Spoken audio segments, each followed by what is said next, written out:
And we say good morning to you. We are broadcasting live on the road today. We are at Chick-fil-A in Johnson City on this final day of the month. Hard to believe.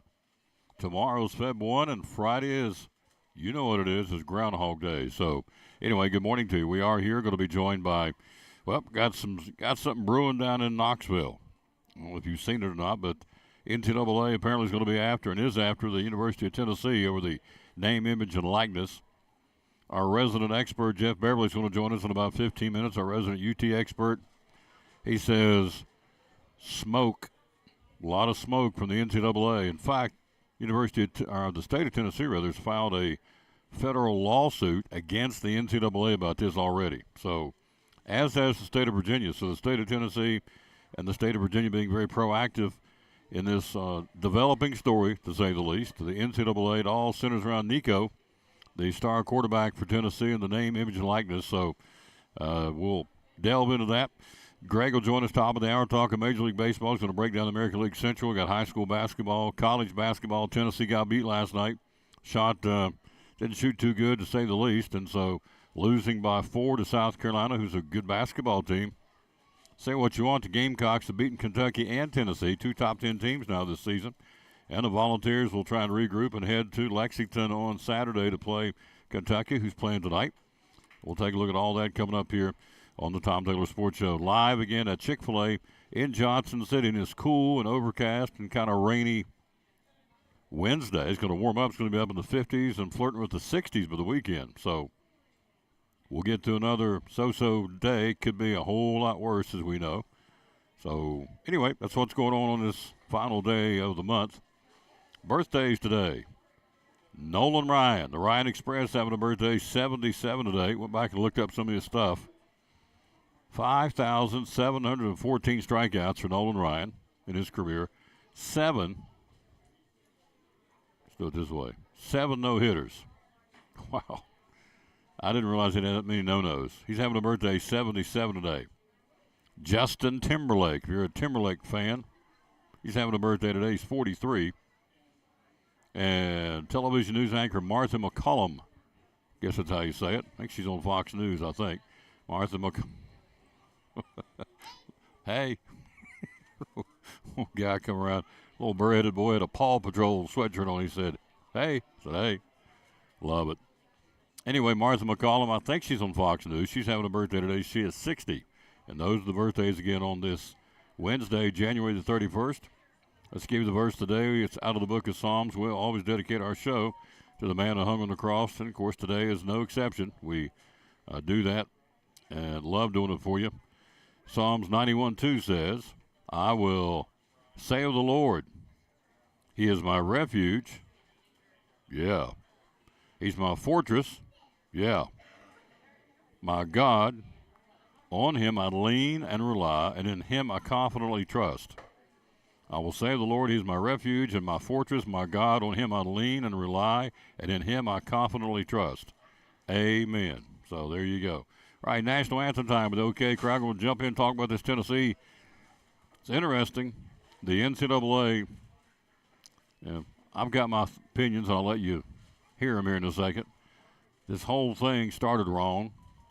You created a program with no rules to make anything stick. You had guidelines and not rules. Okay. When you go into a classroom let me get into the national anthem, then we'll get into it. So here's Loretta Bowers with the national anthem on the Tom Taylor Sports. Oh, say, can you see by the dawn's early light what so proudly we hail at the twilight's last gleaming, whose broad stripes and the bright stars through the perilous fight o'er the ramparts we watched were so gallantly streaming, and the rocket's red glare, the bombs bursting in air, gave proof through the night that our flag was still there. Oh, say does that star-spangled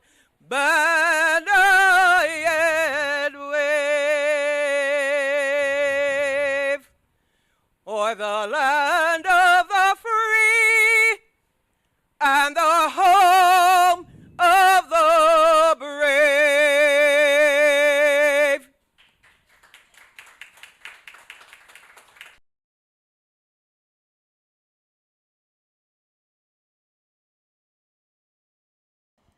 Well, this show's going to be exciting. They're always exciting when you leave your glasses at home. Keep thinking, did I drop them? Wish I did, but I don't think so. So we'll do our best. If I have them way out here to read them, then you'll understand why. But here we go. NCAA investigating Tennessee. They're already after Florida State and Florida. NCAA investigating Tennessee for what is believed to be alleged, already lots of loopholes, believed to be alleged major violations related to NIL dealings across multiple sports. Centers around quarterback Nico. Ami Lavea, who signed a record contract with Spire Sports Group to the tune, I think it's $8 million, to throw the football for Tennessee. Tennessee has not received a formal notice of allegation from the NCAA, but it is common in some cases for the governing body to send a draft notice of preliminary violations believed to be alleged major violations. All right. Hello, Michael Shields. Hello, Gator. Reba Whitehead. I can read those. What is the basic thing you want to come to the show with? Your reading glasses. Oh, well. All right. NCAA enforcement staff could charge Tennessee with multiple Level 1, Level 2 violations, according to sources close to the program. Less than a year after the program was hit with 18 high-level violations due to impermissible recruiting under the in-coach Jeremy Pruitt. So, anyway, Tennessee is under the gun. Now, here's the catch to all this. Since 2021, which is 3 years ago, obviously, the NCAA has changed the NIL policy multiple times. They have no clue what they're doing. As I said before the national anthem, they started a program, a.k.a. the NIL. No rules in place, basically. Same with the transfer portal. But in particular, NIL. So the NCAA creates this. I don't know why they jumped out there and created what they did. I talked about that for months on this show, but they did it with no guidelines or rules, but guidelines but no rules. All right. So now they think. Hello. Good morning. They had alleged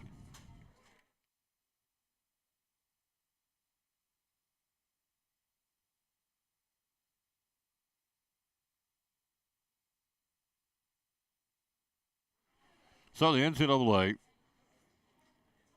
has changed its NIL policy multiple times, creating a confusing web for compliance. Okay, they have. And on top of that, you have different states have set up different regulations within their state for the universities of which players are coming to establish the NIL rules state by state. Okay, so as a result, you now have, as of this morning, attorney generals from Tennessee and Virginia have filed a federal antitrust lawsuit against the NCAA, challenging the legality of the association's name, image, and likeness guidelines. Gonna get ugly. A lot of moving parts. But again, the whole crux of this thing, from the get-go, you create a program, you being the NCAA, with no teeth, no rules, just guidelines. Here's what we think you should do. And so, therefore, each state took it upon themselves to create their own policies in state and, quite frankly, to give themselves an upper hand against everybody else. Some states are tougher than others as far as the NIL rules. And the whole goal is to be able to let Tom Taylor or Jimbo Smith or you on the other end of the camera, if you're a hot rod athlete, to go to the school of your choice and make lots of money under the guise of the name, image, and likeness. Pretty simple. The problem is, again, the NCAA had no blanket rules put in place. Here's what you can and cannot do. We have guidelines. Okay. So When you come to work at Chick-fil-A, you don't have rules in place, you have guidelines. Here's what we'd like for you to do. Then you do what you want. You go into a classroom and there are no rules or guidelines. Here's suggested things you do while you're in the classroom, then you do what you want, basically, because there are no rules. All right? So the NCAA has created this, and now there's no rules in place per se. And as I said, they've changed them multiple times since 2021. So it's almost like who's on first? What are we doing? What is happening? How do we regulate this? Because now it's a state by state. Hello, Bill Patrick. Hello to Steve McCauley. Hello, Carl Wilson. Michael Shields. How you kids doing? Thanks for being with us. Oh, Carl, my buddy Carl. So anyway, as a result of this already, this happened yesterday, last night, the attorney generals from Tennessee and Virginia got out in front of this and says we're filing a federal lawsuit against the NCAA. Jeff will join us here in about 5 minutes, our UT guy. When I originally talked to him this morning to set up this interview, he said, ain't much to this. NCAA's in trouble because they're enforcing something they can't enforce because there's no rules in place. Here's what's going to happen in the long run, in my opinion. You're going to see the abolishment of the NCAA. It's going to go away. There was talk of that a couple of years ago when the Power 5 conferences said, you know, we don't really need you guys. We can regulate ourselves and create our own conference, our own tournaments, our own this, our own that, and we don't really need you. So this is one big step in that direction. You wait and see. Somebody's going to come up with a sentence. They already have. They're going to come up with teeth in place. Why do we need the NCAA? And, quite frankly, there's probably pretty good discussion as why you don't need the NCAA. So, anyway, he's going to join us coming up here in a few minutes. High school basketball from last night. Let's take a look at it. Starting with the ladies last night. Big upset. Westridge knocks off Crockett's state-ranked Lady Pioneers by 56-55. It was, of course, our broadcast, the Lady Cyclones with a 13-point win over Unicoi County. Hampton on senior night, by the way, which I thought was very well done. Kudos to Forrest Holt and the staff at Elizabethton. Senior night and homecoming. Olivia Shelby was crowned Miss Cyclone Homecoming Queen last night. Hampton's Lady Bulldogs, big win over Johnson County. 67-38. South Green's ladies beat Happy Valley's ladies by 33 last night. Tennessee High, a 24-point win over Sullivan East ladies last night. Unaka with a 21-point win over Hancock County. And Chucky Doak's ladies beat West Green's ladies 63-26. Other winners, 28-point win Greenville over Cherokee's Lady Chiefs. And Dobbins Bennett had no problem with Pigeon Forge Volunteers ladies 61-39 last night.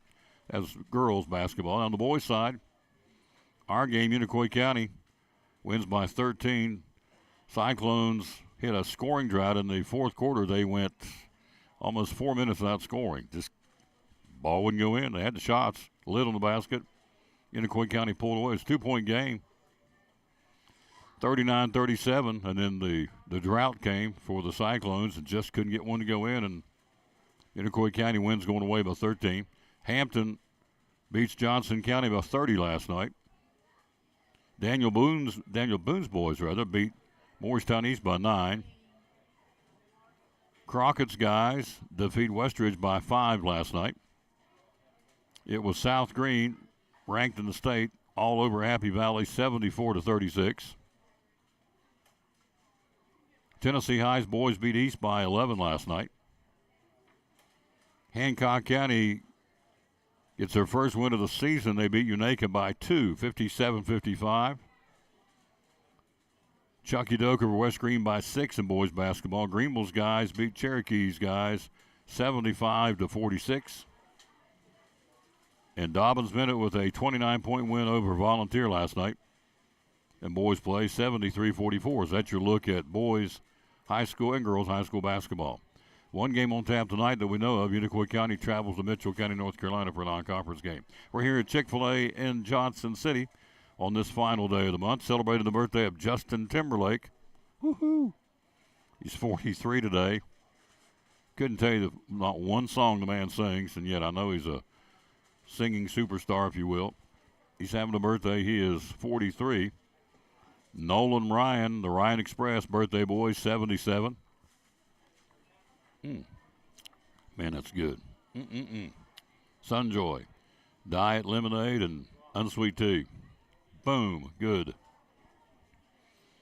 We'll take a break, come right back. We'll check in with Jeff Beverly, get him on the horn, see what he allows on this ongoing, evolving NCAA investigation, the Tennessee sports programs, all over the name, image, and likeness. So it is, to say the least, I think it's a dog and pony show, but that's me, and I've certainly been wrong before. I think there's not a whole lot of teeth in this whole thing, but, you know, what do I know?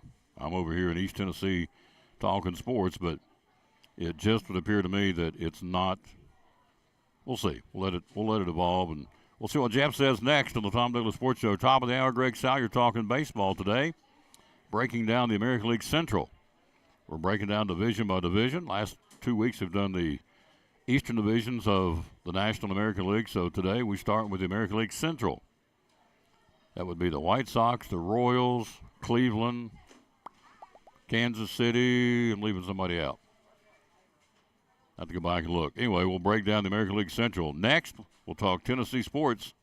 What's going on with this investigation on the Tom Taylor Sports Show? Here's one of our great sponsors, again, of the Tom Taylor Sports Show and Cyclone Sports. Homeowners insurance. What do you offer? What do we need to know about as far as homeowners from Horace Mann? Well, some of the things that Horace Mann does that the other companies don't, we will bundle the auto and the home, and those things kind of work together. A lot of people don't realize that the things inside your car are actually covered under your homeowner's policy. So if you've got something broken in and stolen from your car and you have the Horace Mann homeowner's policy, we're going to waive the deductible for you. We design it for educators, and so there's a lot of things that we include in homeowners that are designed just for educators. If a teacher is collecting money for there's class pictures, there's candy bar sales, there's all kind of reasons, lunch money, that they might have a sum of money in their desk at school.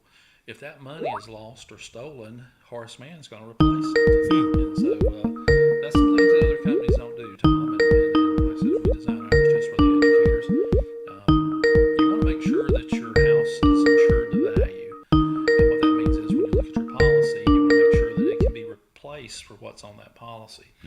Horace Mann actually has a program where we would go 200% above that amount. So say if your house appraised at $150,000. Doing good. How are you? All of a sudden you had a big fire and $150,000, you've seen the price of two befores. It's this. And hang on here. Nope, that ain't it.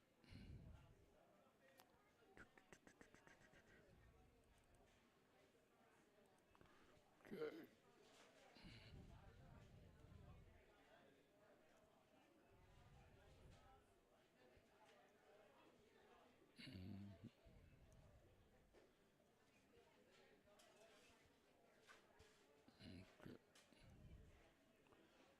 Okay.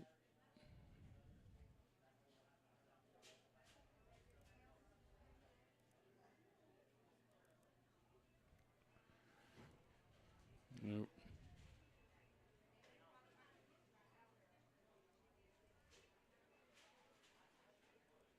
Nope. Okay, we're going to go back to this. Never mind.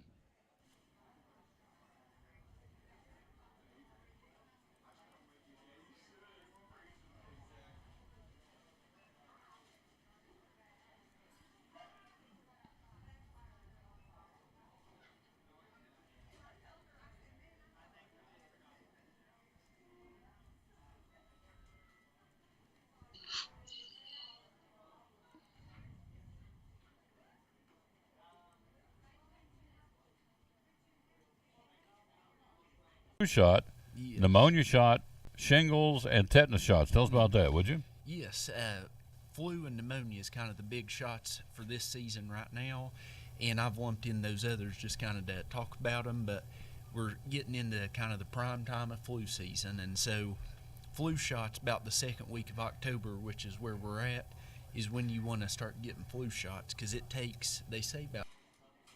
And back on the Tom Daly Sports Show, let's go to the phone. He's there. Our buddy Jeff Beverly talking with us this morning. Good morning, sir. How are you? Hey, good morning, Tom. I'm doing well. How about you? I'm doing fantastic. Thanks for checking in with us. So let's jump in there and go. What's going on with this Tennessee investigation? Smoke and mirrors, a bunch of nothing, or something to it? What do you think? Well, it's interesting the way it was released. Obviously this has been in the works for quite some time. And it's interesting that they chose Pat Forty of Sports Illustrated to release to leak the information. He's a known anti-Tennessee guy, has been for 20 or 30 years, as long as he used to be with ESPN years ago, and so he is not a fan of UT by no means by any stretch. So interestingly, they chose him to have the leak to get this out. But obviously, that came after the letter that Donde Plowman had sent to the NCAA on Monday, and I think they chose to go ahead and try to release this information. And the letter was released yesterday. I don't know if anybody's had a chance to read the letter yet. Very strongly worded. She came through like a rock star in this thing. And basically, they're saying that you can't not go back and retroactively try to penalize someone for rules now that didn't exist 2 years ago when some of this activity with the initial activity with Nico and Spire Sports took place. They signed him to a contract in February of 2022, and he didn't make his first official visit to Tennessee until March, and so that was after the fact. There was no, and Tom Mars, the attorney for Spire, he also issued a statement last night, very strongly defending their actions as being completely within the rules at that time and so forth. There was nothing in his contract that linked him to the University of Tennessee or mentioned Tennessee in any way, shape, or form. So legally, every base was covered. And it was interesting. These guidelines you mentioned earlier, they were approved by a subcommittee of the NCAA. 23 members voted on these guidelines. Not even the full NCAA has ever voted on it. Yep. And so now they're coming back and trying to retroactively apply. They hit Florida State pretty hard, which I assume Florida State's going to be appealing all that. We know they're investigating Florida, and we hear there's many more schools that they've got in the crosshairs. This lawsuit filed today by the states of Tennessee and Virginia together may stop some of that. Hopefully it will. The NCAA has long since lost their credibility when they've been so inconsistent how they've applied rules to things like transfers. Remember the case last fall with the receiver at North Carolina. There was no reason not to approve that transfer, but they waited halfway through the season before they made that approval. So they just arbitrarily choose to when to apply these rules or how to apply them. Last summer when all the Jeremy Pruitt stuff was finally finalized, they commended Tennessee in the press release about being a highly commendable, a model university for agreeing and for cooperating with the NCAA and making full transparency, a model for other universities to go by to cooperate with the NCAA on investigations. And now just 6 months later, they've come back and try to change it and make Tennessee look like they violated all these NIL regulations, which don't really exist, or guidelines. So very, very two-sided by the NCAA. We've known this for a long time. They've been on shallow ground, so to speak, for quite some time. Not surprising that Tennessee's fighting back, and other states. I've read this morning that other states are expected to join Tennessee and Virginia in the lawsuit, and so I don't know if the NCAA expected to have this much resistance, but they should have. They've been trying to push the envelope for years, and trying to overlord something that without really having a good basis for doing it. You cannot deny someone a chance to make a living. You cannot deny somebody a chance to earn money, and that's what they're trying to enforce. And there needs to be restrictions on anything, sure, and guidelines and so forth. But to go back and retroactively trying to apply it from 2 years ago, I think they've bitten off certainly more than they can chew this time. Well, there's rules and there's guidelines. There's two different things, and the NCAA has changed the rules or guidelines on this NIL multiple times since 2021, so nobody really knows what's going on. Excuse me. And so on top of that, you go state by state, and we've talked about this before. Hang on a second. We've talked about this before on the show, that there's been states, they are states that have went back and changed their legislation state by state.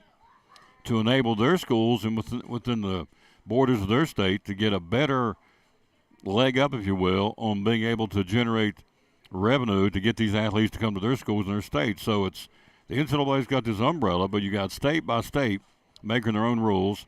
These are rules or guidelines, not necessarily rules.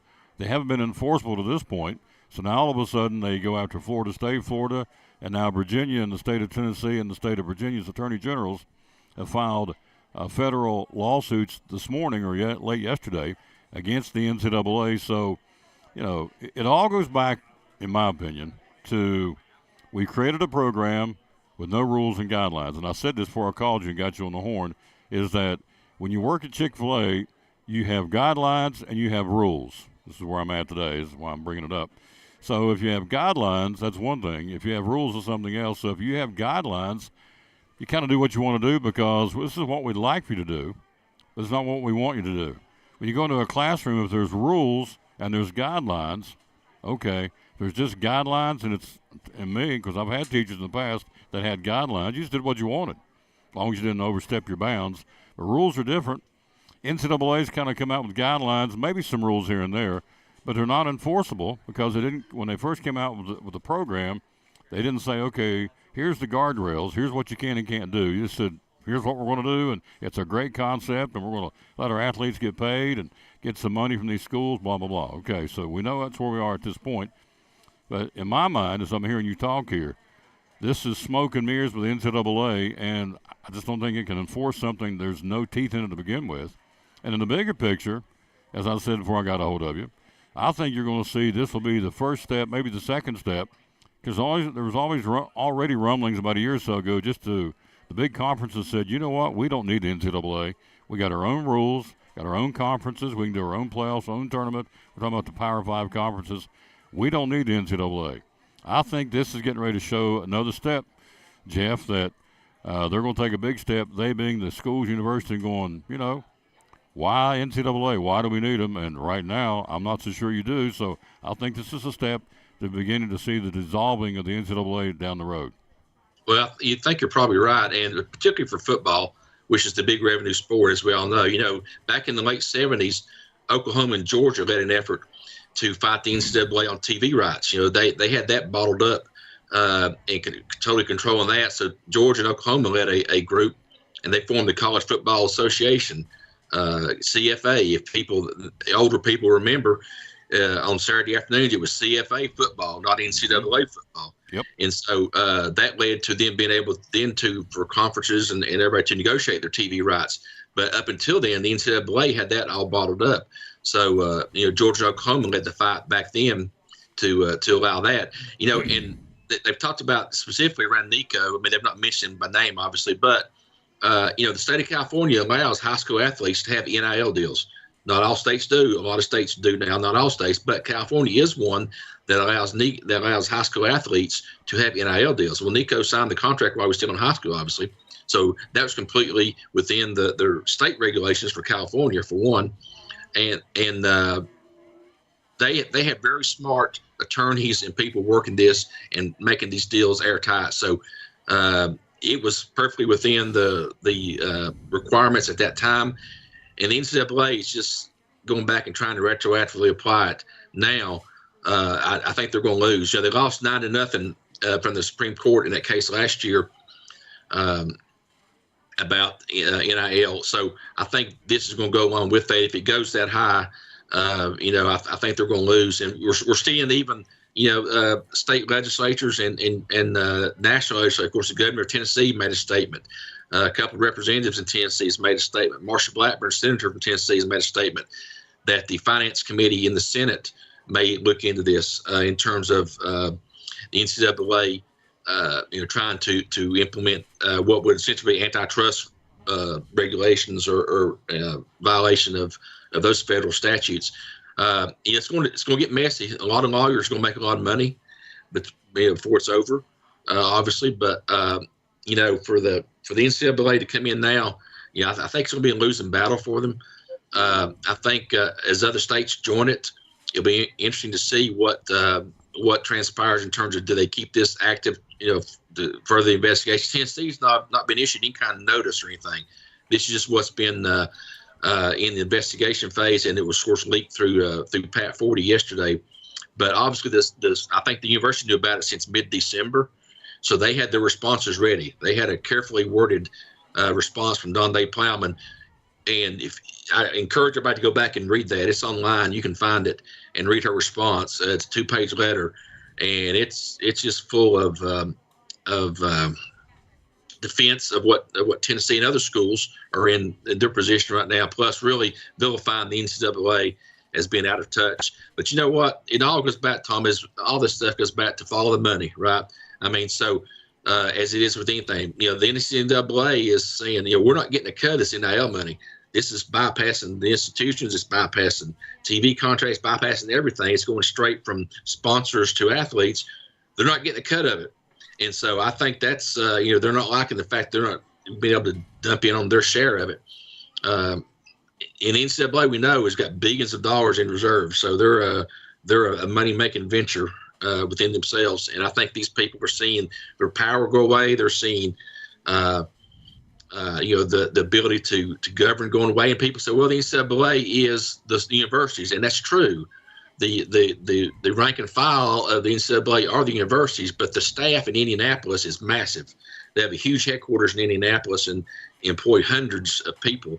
So I think they're seeing their opportunity to continue to get money from these universities going away, and it's going to be interesting to see how this plays out. But the first salvo was fired, and they got to know. I mean, Tennesseans, they went 1812 with Andy Jackson with the Alamo in 1836. Always volunteered to fight anytime we've had an opportunity. So Tennessee's fighters. So that's not surprising. But, it's a shame it got to this point. They could have worked this, as you mentioned, they could have worked this out initially. They knew NIL was coming. They knew these kinds of things have been coming for years. They've talked about, do the athletes have some kind of a collective bargaining agreement? Do they become employees of the university? Do they, there's some way they need to share the revenue that they were generating for these universities. I mean, look at the TV contract ESPN just signed with the SEC, billions and billions of dollars. Yep. And the athletes, based on their performance, based on everybody liking to watch them, loving to watch sports, so forth, and they weren't getting any of this. So I can see their viewpoint from it for sure. And you can't deny a person an opportunity to make money, and so and to make a living. So the NCAA should have seen this coming long time ago and taken the time to go out there and to put in a structure, a system in place. But yet, with the lawsuits that were threatened 3 or 4 years ago, they said, NIL, we're going to do it. And they just dropped it out there without any real guidance. And as you and I talked about a couple years ago, it was going to be a mess. And now we see what the mess it is. Absolutely. There's a mess. No question. We're talking to Jeff Beverly. We're live here at Chick-fil-A in Johnson City. So when you start talking federal antitrust lawsuits, you're talking getting tied up in court for years, those kind of things. So that's probably not what the NCAA wants. They do have deep pockets, but, you've already got 2 states filing lawsuits against them yesterday, Tennessee and Virginia, the attorney generals in those in our state and our neighboring state of Virginia. So the suit alleges that NCAA has violated antitrust laws by denying athletes their ability to earn full compensation for the names, images, and likenesses. The plaintiffs, including the attorney generals of Tennessee and Virginia, may, in a matter of days, seek a temporary injunction that could suspend the NCAA's NIL rules and limitations. So it just gets more and more and more. It's like the tumbleweed going down the street in the cowboy movie.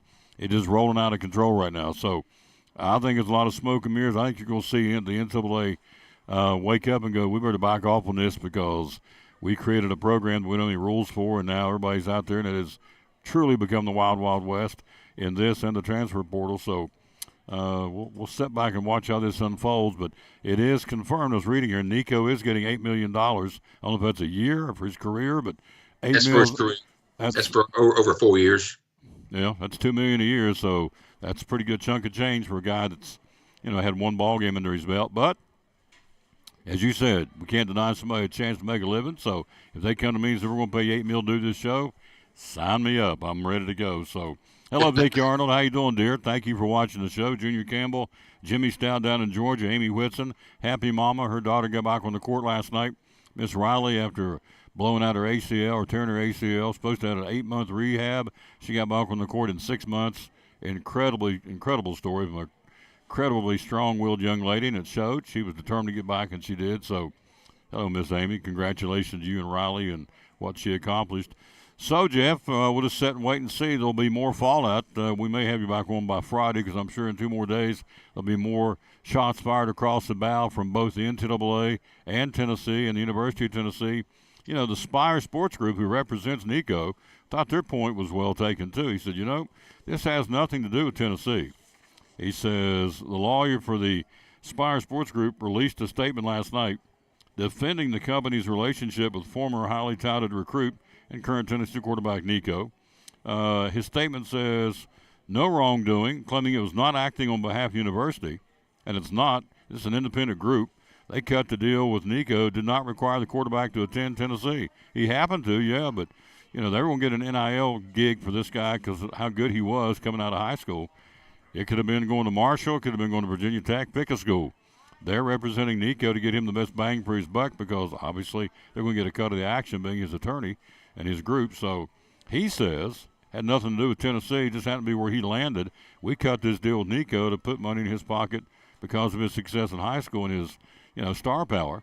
And so that's a good point too. So lots of moving parts in all this. So if you missed it. You know what's interesting, Tom, is that Charlie Baker, the head of the NCAA, even mentioned in December that they're looking at a proposal to allow the schools to directly have the NIL contracts and to move it away from the collectives and let the schools have direct ownership of those contracts and of that process, which it's even more farcical now to think about. They're trying to enforce something if they're thinking about allowing the schools to directly have the NIL system. So, the NCAA just talking out both sides of their mouth, and I think they're going to pay the price this time for this one. Well, they're trying to enforce something they, as you just said, they may ultimately do away with, which is nuts. So, I think all this shows they're going to lose. They've already got a lack of credibility for a lot of folks. I think the NCAA is going to lose more credibility, and I think it's going to again raise the question: why do we even need them? Why don't we just spin off and create our own deal? Forget them, and there's not a thing. I wouldn't think there's a thing the NCAA can do if all these Power 5 conference schools say, let's do our own gig and cut these boys loose and create our own. And I don't think there's a whole lot they can do. So we'll see. Last night, what happened? Tennessee losing 63-59. Of course, I was calling the game. I didn't get a chance to watch it. So what happened last night in Knoxville? What went wrong? They could not throw it in the ocean last night. They couldn't hit anything. They ended up having a flurry there at the end. Dalton Connect scored like 12 points in the last minute and a half or something like that to get it back close again. Cut it to 2 there at the end. But they went for 37 minutes of just non-existent offensive basketball. It was really strange to watch. They shot very poorly. South Carolina didn't shoot that great, but they hit like 6 threes in the second half, and that sort of was the difference in the ball game. Tennessee was only 12 of 20 from the free throw line. If they hit the free throws, they probably would have won the game. Again, it was just an odd call that Tennessee was down, got down by 7 early in the second half, and then scored 7 quick points to tie it. And then Pat Adams, who people that follow SEC basketball know who Pat Adams is, he's an official. He called 3 Tennessee fouls in 3 seconds. There was a foul, and then on the subsequent inbound plays, he called fouls immediately. So there was 3 Tennessee fouls in 3 seconds of clock time. And that it just sort of changed the way Tennessee was trying to play defense. I mean, all of a sudden, for whatever reason, they decided to get very ticky-tack with Tennessee. And Barnes almost got another technical last night. But Pat Adams is notorious for being a very poor official. So if anybody watched the game, you saw that. That's not what cost them the game per se, but definitely changed the momentum and changed the way it was played the rest of the half. But Tennessee still shot very poorly. They couldn't really run their offense, and they got matched up with some foul trouble with Adu and so forth. Just one of those games where it just was not going to happen. So now they've got a big opportunity to bounce back against Kentucky Saturday night. So a big game on ESPN, 8:30 Saturday night. And so they got an opportunity to see what they do. Of course, South Carolina beat Kentucky last week. So maybe South Carolina can get a little bit of credit here too. They're 18-3. They've got an excellent record. They got the best record in the SEC, I guess. I think overall, probably the best record. So they're probably a pretty doggone good team. They've got a couple of good transfers that have come in this year. And Paris is always doing a great job. He did a good job at UT Chattanooga, so he's a good coach. So South Carolina's playing really, really well. But even he said in his post game, he said they were lucky to win last night. He said we're really lucky to win this game, the way it played out. So hopefully they can just erase that one. Yeah, just a bad game, and just flush it and move on, because you've got many more opportunities down the road here to have some good resume building wins. Starting Saturday night at Lexington. Absolutely, and of course Kentucky. Tonight they've got a pretty good game themselves in Lexington. They got Florida tonight at Rupp Arena. But yeah, I give you props to South Carolina. They beat Kentucky third place by 17. Go on the road and beat a top 25 team. Let's see, I got the stat here. For the first time since 1997, it's the first time they beat a top 5 team on the road since they beat Kentucky back in 1997, which is a long time ago. So, Talon Cooper had 18, B.J. Mack 16 for South Carolina. Tennessee, again, their home perfect 10-0 record now gone. It's 10-1, obviously, and so they've come in. They came into the week winners of 11 of the last 12, so they didn't shoot well last night.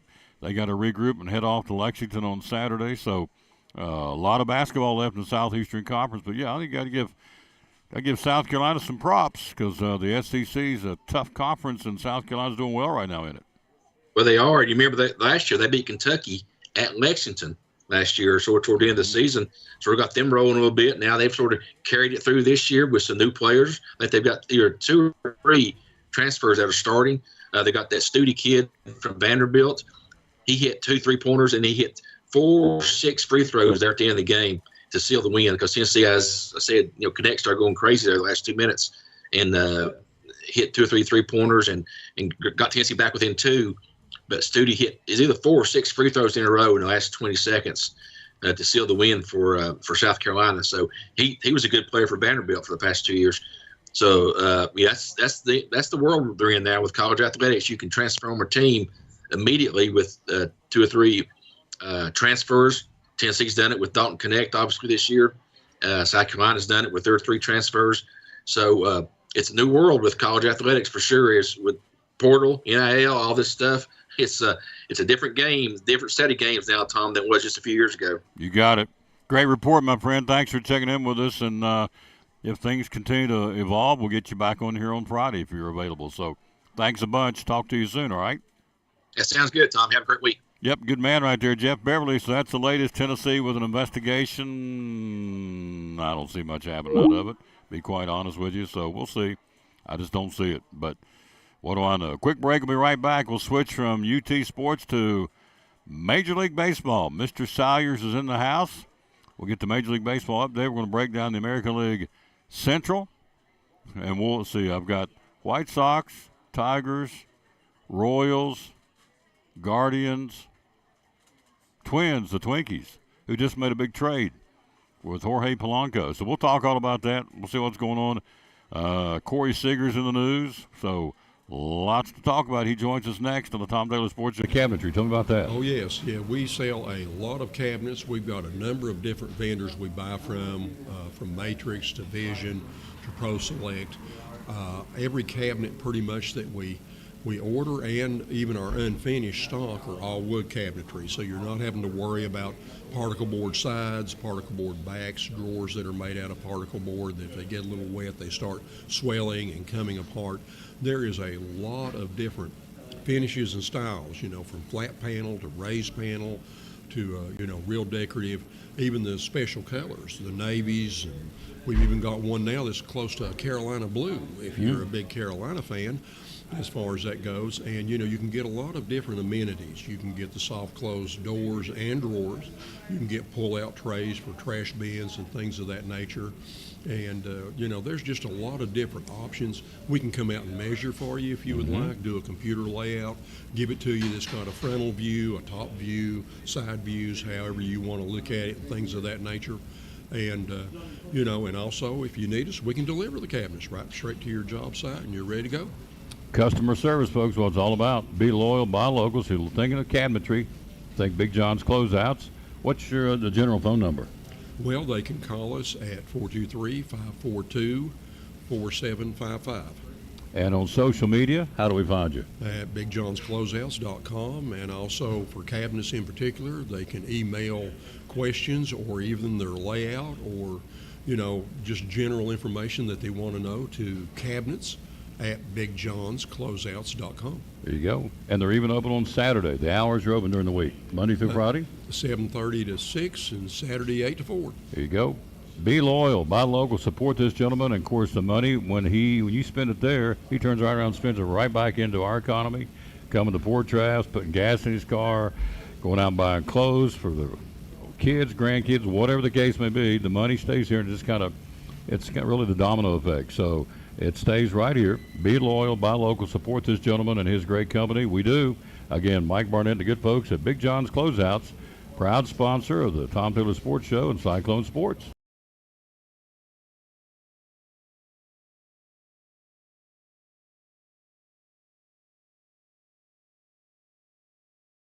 Boom. Back on the Tom Taylor Sports Show, look who stops by, my man, Greg Salyer, Major League Baseball update. How you doing, sir? Hey, Tom, I'm good. How are you? Yeah, I'm doing great. Good. Doing great. So we have lots to talk about. So yeah, we do. It's, 2 weeks from today? Spring training? Yeah. Pitchers, catchers report? Yeah. Yeah, 2 weeks from today will be Valentine's Day, and it's also Major League Baseball reporting day, which is awesome. So let's get into some trades since last time we saw each other. All right. Then we'll break down the American League Central. One of the teams we'll talk about is in the Central. The Mariners and the Twinkies. 5-player trade on Monday. Jorge Polanco goes to Seattle.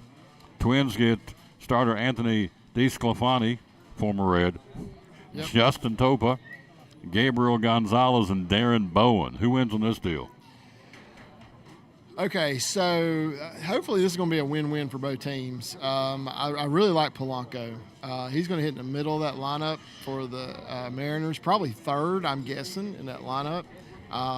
He was hurt last year and even a little bit the year before and kind of had down years. But the 2 years before that, he was lights out. And this guy's an all-star, I believe, if he's healthy, pretty much every year. So I really like him.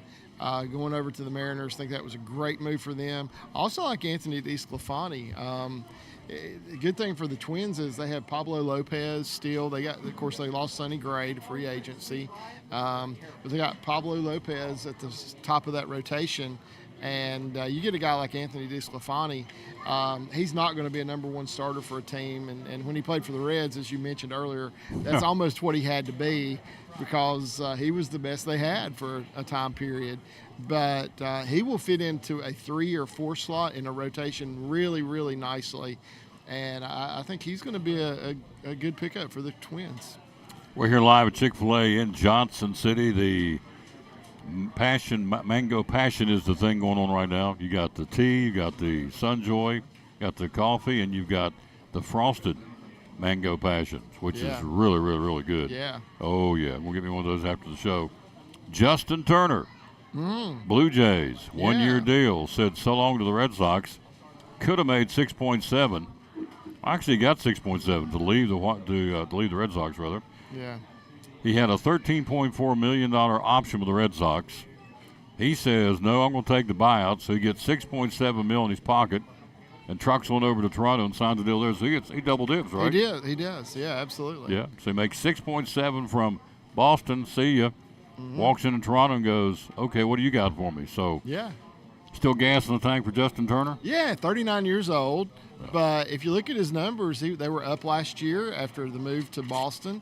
And you got to think that he's got something to contribute there for the Blue Jays. I think he's probably going to be their DH probably more than anything, but look for him to play third base some, first base some as well. And I think the most important role for him is leadership in the clubhouse because they still have a young team. They've got somebody like George Springer who's been there and won, but they're still considered a young team. They need that strong leadership in the clubhouse, and I think Justin Turner is the perfect guy to come in and give that to them. A guy came up to me at the ball game on Friday night in Crockett and Jonesboro. I said, man, I love your show. So thank you. He said, that guy on Wednesday, he knows a lot about baseball. I said, well, thank you. knowing full well I was talking about you. I said, well, thank you.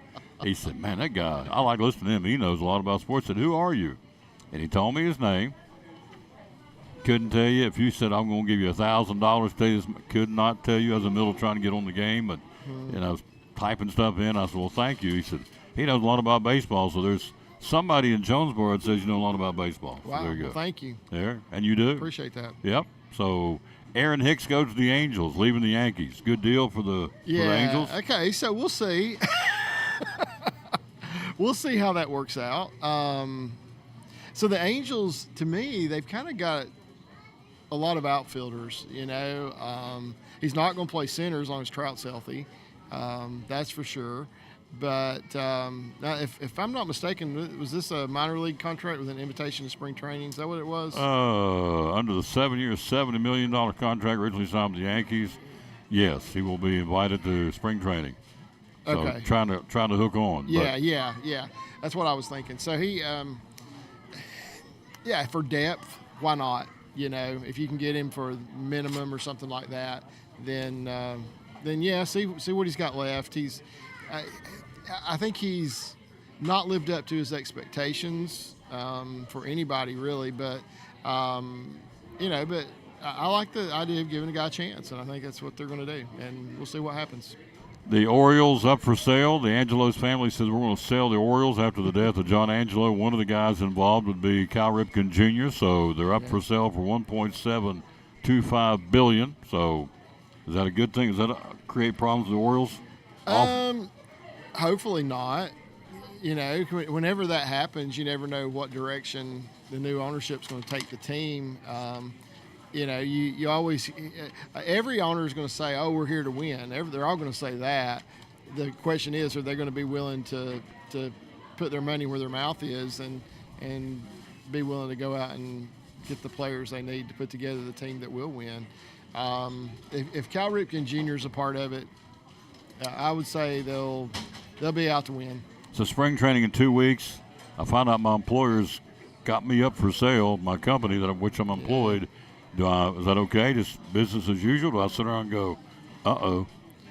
Well, for the players, they're fine. But if you're in the upper level management of it, you might have to think about that a little bit because that's the guys you would just immediately report to. And, so you never know if they're going to be wanting to make a change or if they have somebody in mind that they really want to go out and get for some of those positions, like president of baseball operations or general manager or something like that. You kind of wonder if they have their own agenda there, so which is possible, which again, goes back to what kind of team they're going to put on the field. Those guys are the ones that make those decisions. Is your mother watching? She's watching, yes. Hello, Ev. Tom, you're so goofy. When do we get to see Ev? When is Ev come be on the show with you? When can you bring your mother to the show? I don't know. She did it once, Well, I know, but that was years ago. So we need to. That's been we need a to while. have a refresher, a return visit. Yeah. So it was right here. Right here, Chick-fil-A, Johnson City. Yeah. Ev was in the house. Yeah, so, she was. So we've had both of your daughters, 2 of your 3 daughters have been on the show in the last 3 or 4 months. So she's back in school. Yeah. Yeah. She'll be here this weekend. Coming back in again? Yeah, got a little, right now she's not got much to do on Fridays or Mondays, so she's coming home Thursday and staying on Monday and taking a little break. That's every weekend?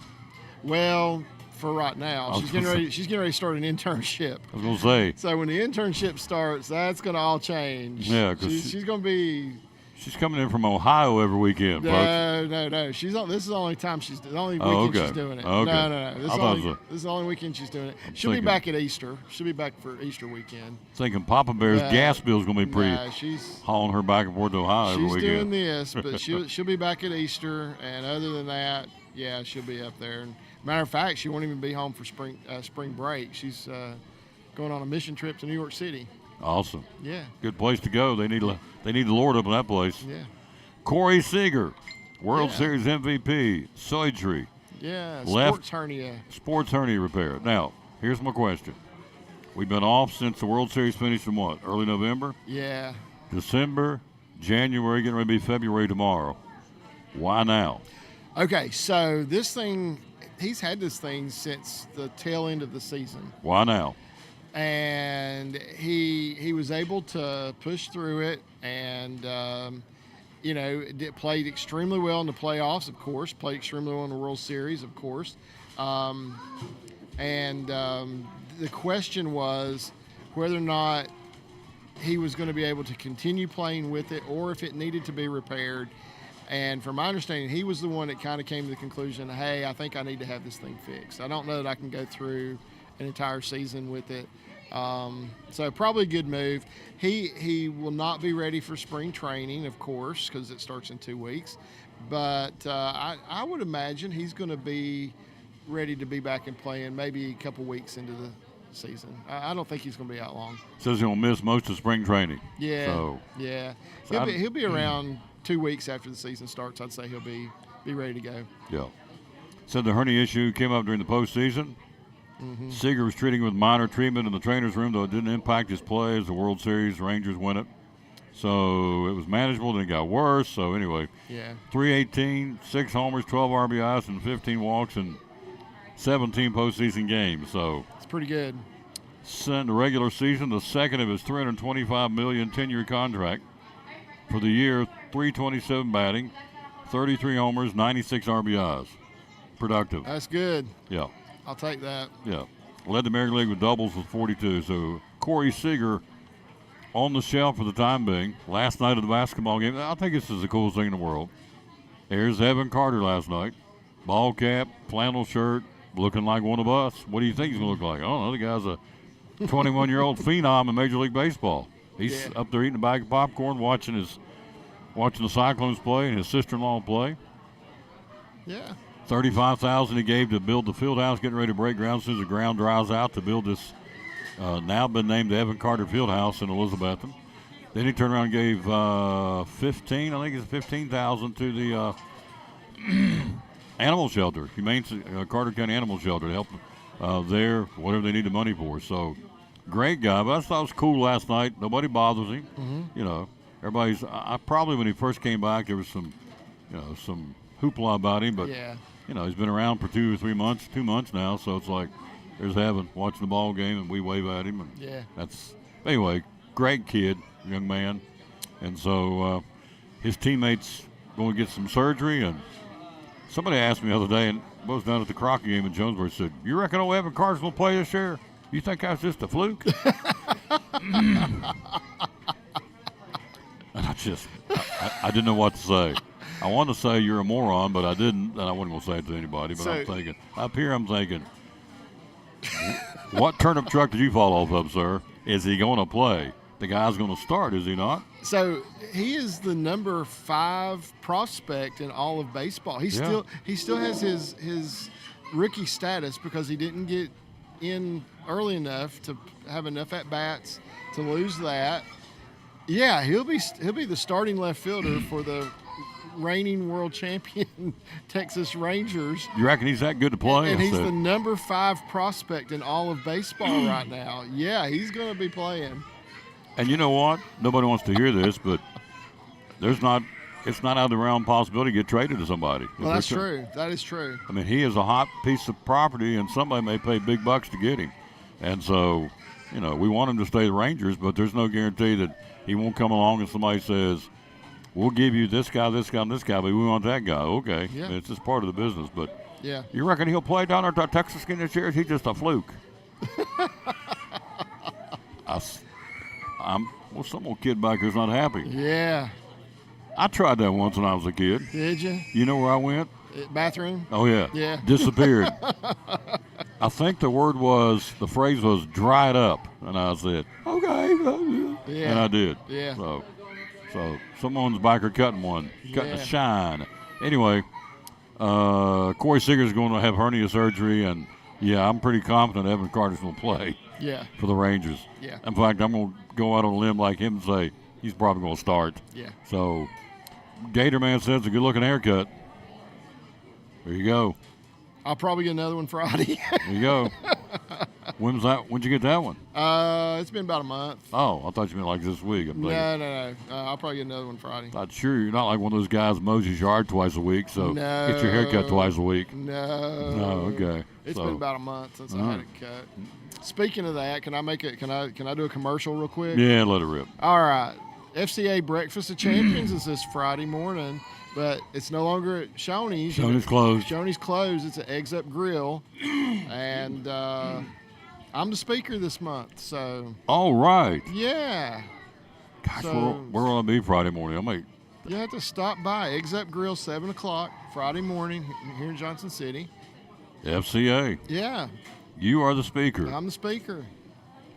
Let's see if I can't get there. 7 o'clock 7 o'clock. Friday morning. Yeah, breaking in the new spot for the Breakfast of Champions. Trying to think if I've got to take him to school. If I got to take him to school, I can't remember if it's my turn on the wheel or not. If I do, I can't. But anyway, Yeah. Breakfast of Champions, 7 o'clock Friday morning, Fellowship of Christian Athletes.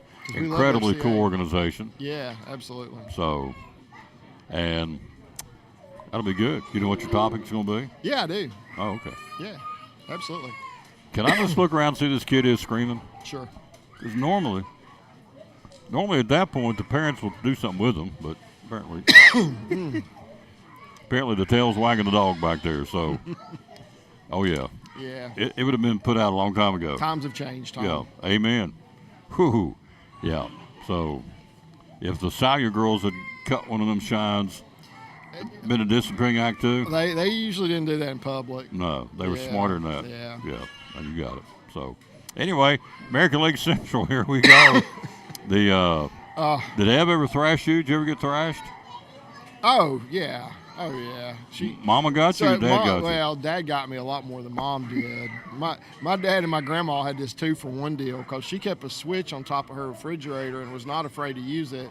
And then if Dad found out she used it, I got the belt from him. Oh, really? Yeah. So if word came down the line that there was a switch, you got thrashed because I got it again from Dad. I always thought that was like what they call double jeopardy or whatever. Yeah. You know, getting punished twice double trouble. for the same offense. You know, I'd already got my legs strapped and getting my rear end strapped in with a belt. Hello, Jason Blevins. Hello to Terry Moore. Hello, Coach. So- How you doing, sir? So I will tell you this about my mom. Yeah. I remember the last spanking she ever tried to give me. I was bigger than she was. I was probably about 12 years old, and I laughed at her. Oh.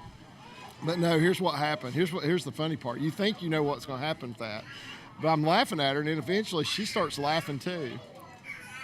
And then a few minutes later, neither one of us could remember why I was even getting the spanking. Wow. Y'all just laughed it off. We just laughed it off. Yep. That was the last one I ever got from her. Yeah. She just figured, what the heck? Yeah. I can't keep a straight face. And Yeah. So, do you remember what the pill? I don't matter. We don't know. Neither one of us could remember what it was about.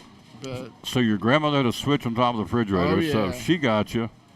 And of course, that was your dad's mom, that right? was my mom's mom. Mom's mom. Yeah. So if she got you, then it was notification to the Salyer home that Greg got whipped over here today. And so, Yeah. dun, dun, dun, dun, so you got, Which it was more common for me to get one than not to get one too. Oh, really? Oh yeah. really? Probably. Now, I don't remember being awful or nothing, but yeah, I got my share for sure. Mom will probably comment here in a minute, There you go. but I got my share. Believe me, I did. I did too. Oh, boy. So Oh, boy. All right, American League Central. Here we go. We're going to break it down. Here are the Okay. teams: Chicago, Cleveland, Minnesota, Kansas City, and Detroit. We'll start at the bottom, work our way up. I'm going to say you're going to pick for 2024 the American League Central cellar dweller will be the Kansas City Royals. no, you're going to Oh. be shocked. You are going to be shocked. I think Kansas City's done some good stuff. I like some of the moves they've made. I really do. They're not going to win the division, but I like some of the moves they've made, and I don't like some of the moves one of these other teams have made, and that's the Chicago White Sox. Oh, really? The White Sox going to be in the basement? I really think so. Let me go on record saying this is probably the hardest division to pick Because none of them are any because good. none of them are any good, No, really. no, they really aren't. So it's a really tough division to pick who's going to beware in this division. But I really don't like what I've seen out of the White Sox. They had a horrible season last year. They had some horses last year. They had some players I thought were going to excel, and they didn't. Some of those guys are now gone, and they've not really replaced a lot of them. So I'm picking the White Sox. White Sox to be the cellar dwellers in the American League Central. Hello to Cody and Kim Meadows. How you doing? Everett Wagner. Haven't seen you for a while, sir. I'm glad you guys are back watching the show. We're live here at Chick-fil-A in Johnson City on a final day of the month, Wednesday. We celebrate the birthday of Nolan Ryan. I went back and looked at it this morning. 5,714 strikeouts. Yeah, unbelievable. What blew my mind, I forgot about this, seven no-hitters. Right. God. Most don't get any, obviously. He had 7 no-hitters in his career. Yeah. Nobody else had more than 4. So would he be considered one of the greatest of all time? Absolutely. Yeah. And never won a Cy Young Award. He didn't? I don't think he did. Wow. I don't think he did. Nolan Ryan never won a Cy Young. Up, but I don't think he did. I don't think he ever won one. He's a birthday boy today, 77. Greg's favorite, Justin Timberlake's having a birthday today. Oh, he's my favorite. Yeah, he. Okay. He's 43 today. Okay. Yeah. And then, what's the lady, if you watch Fox News, I do sometimes, Martha McCollum, news anchor. Yeah, I don't know. Birthday girl, she's 60 today. Okay. So My mom would definitely know her, but she know. Oh, your mom watches she Fox does, all the but time? I don't know who that is. All right. You want to hear my story Evelyn about? Sire says the spankings made you a good man. They definitely What's had, his mother They definitely had texting something in? to do with the way I turned out. I guarantee it. Justifications for your actions. Yeah. So, or as my father used to say when we got ready to get thrashed, see, if we did something wrong, there's 4 boys. If we didn't fess up, he just said, all of you in the bedroom. He just laid us across the bed and got all of us. Yeah. Consequences for your choices. So she says your thrashings made you a good man. Yeah. Okay. Makes her feel better anyway when she thrashed you. Yeah. So, and you know what? You thrashed it and we lived, didn't we? We Yeah, survived. that's right. So That's right. I'm afraid, unfortunately, there's not too many thrashings going on this day and time. Yeah. So- not as many as there need to be. For sure. Amen. Preach it, brother. So being abusive, no. Lighting them up and getting the point across, absolutely. Yeah. So, all right, White Sox finishing dead last, which that did surprise me. All right, number 4, I'm going to say the Detroit Tigers.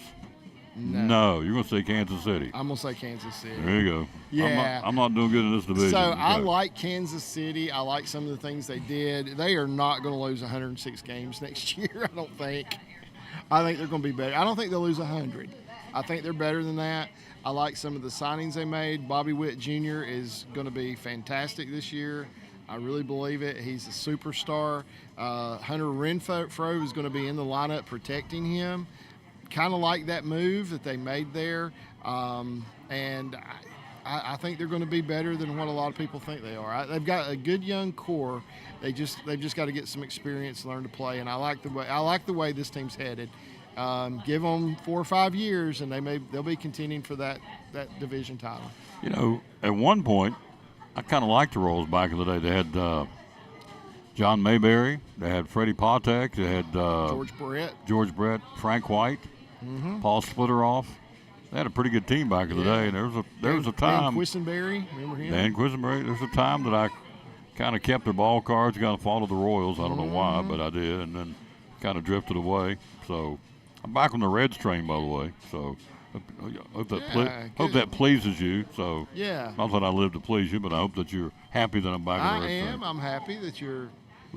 Would you read the verse today, sir? Psalms 91:2 says, I will say of the Lord, He is my refuge and my fortress, my God. On Him I lean and rely, and in Him I confidently trust.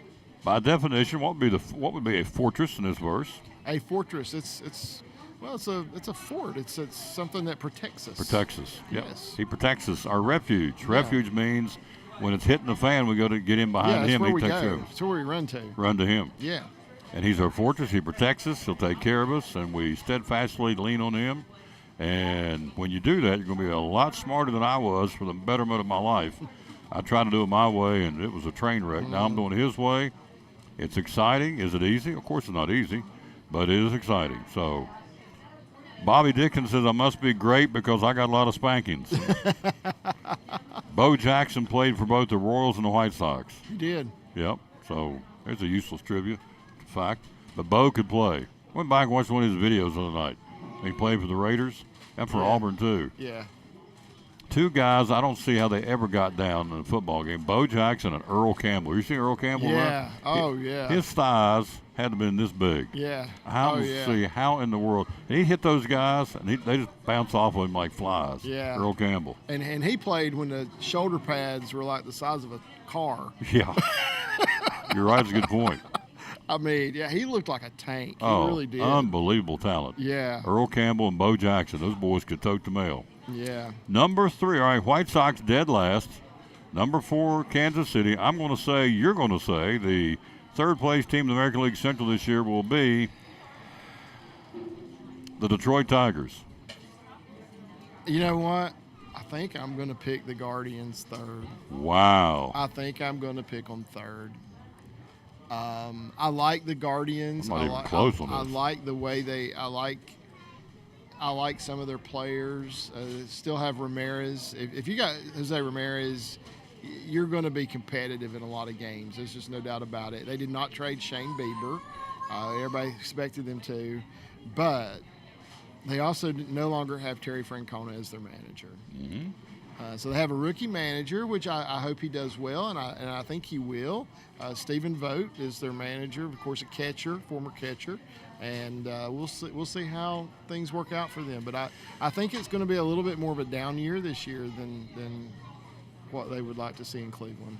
Francona's gone. He was a, quote, by definition, a player's manager. Now, for those out there who have not played, by definition, sir, what would you call when he is described by the players as a player's manager? So was Dusty Baker. Mm-hmm. By definition, what does that mean? So probably not a strong disciplinarian, but a guy that everybody really, really likes, but also a guy that you would run through a brick wall for. Yeah. So you're going to want to win for this guy, and that's why you would call him a player's manager, because he's the kind of guy that if let's say you're on the field and a call doesn't go your way and you start arguing, he's going to be out there taking up for you every step of the way. He's a guy that's going to protect his players and do what he thinks is best to help them succeed.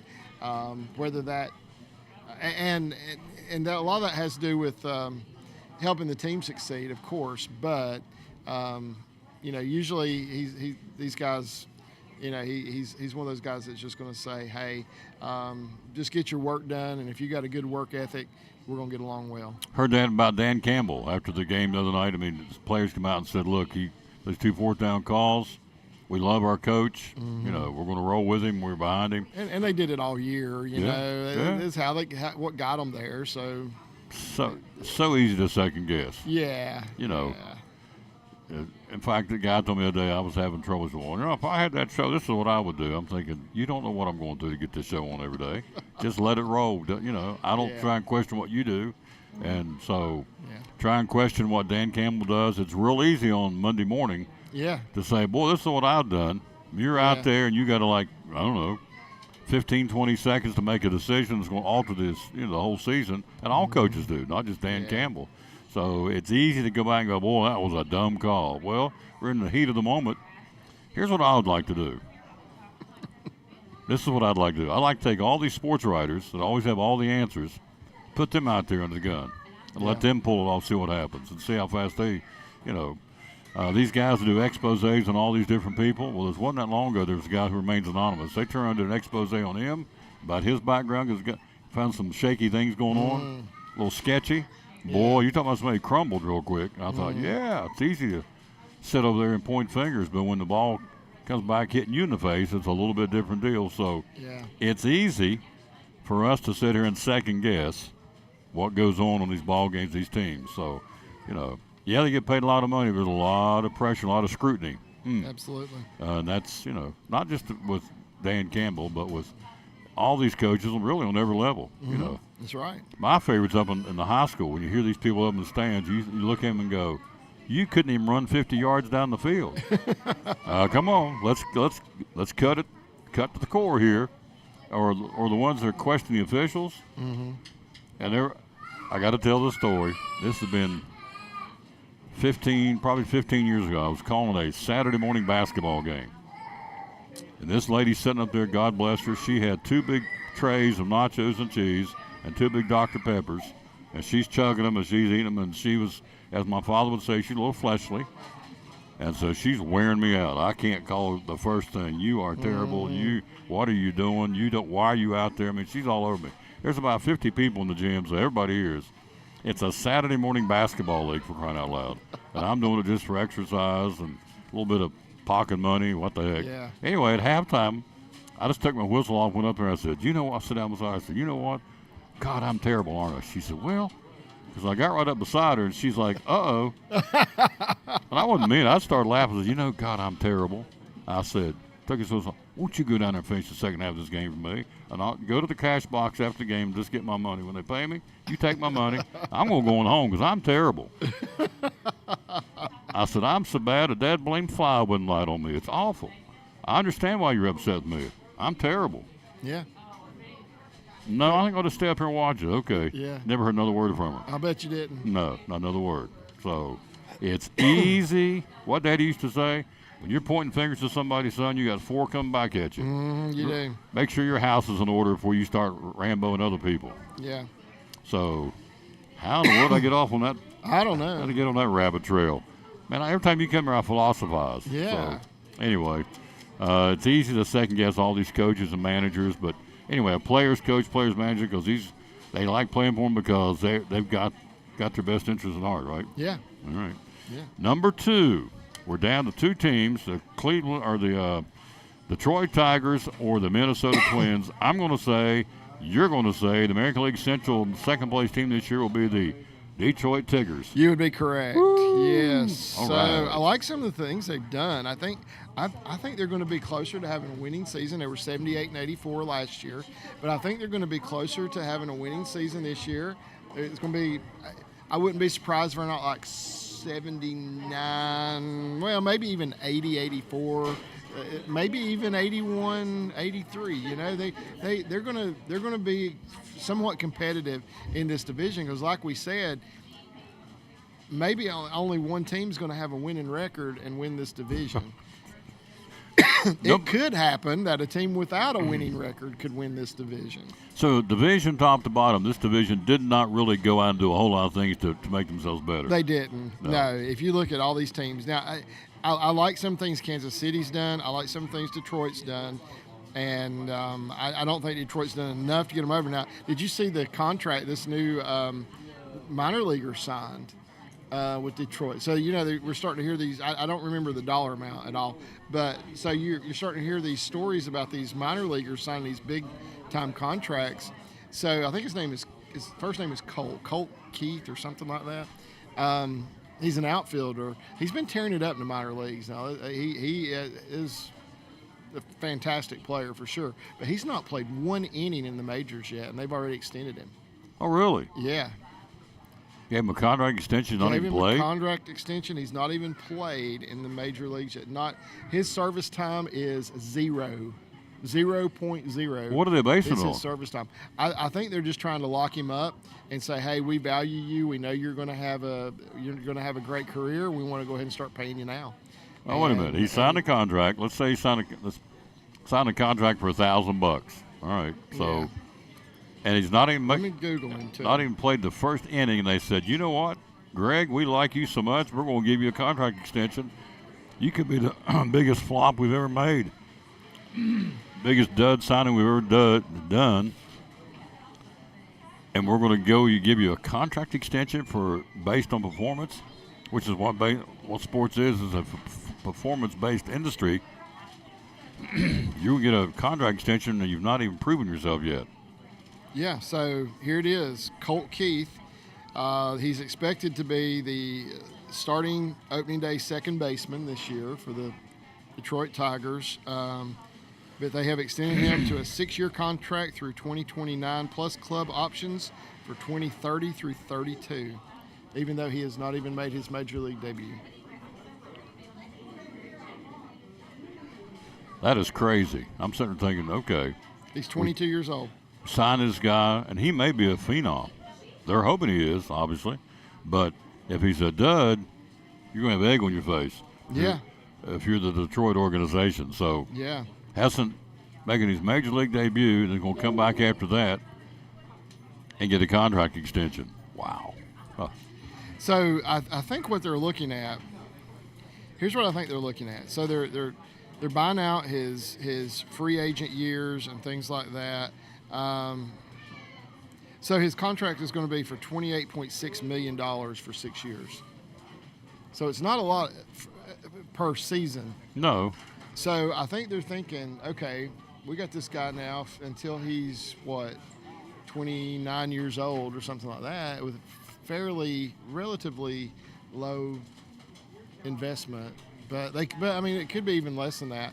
But it's not as long. They're buying out his free agent years. Is what they're doing. An unproven commodity. And his arbitration years. That's really what they're doing.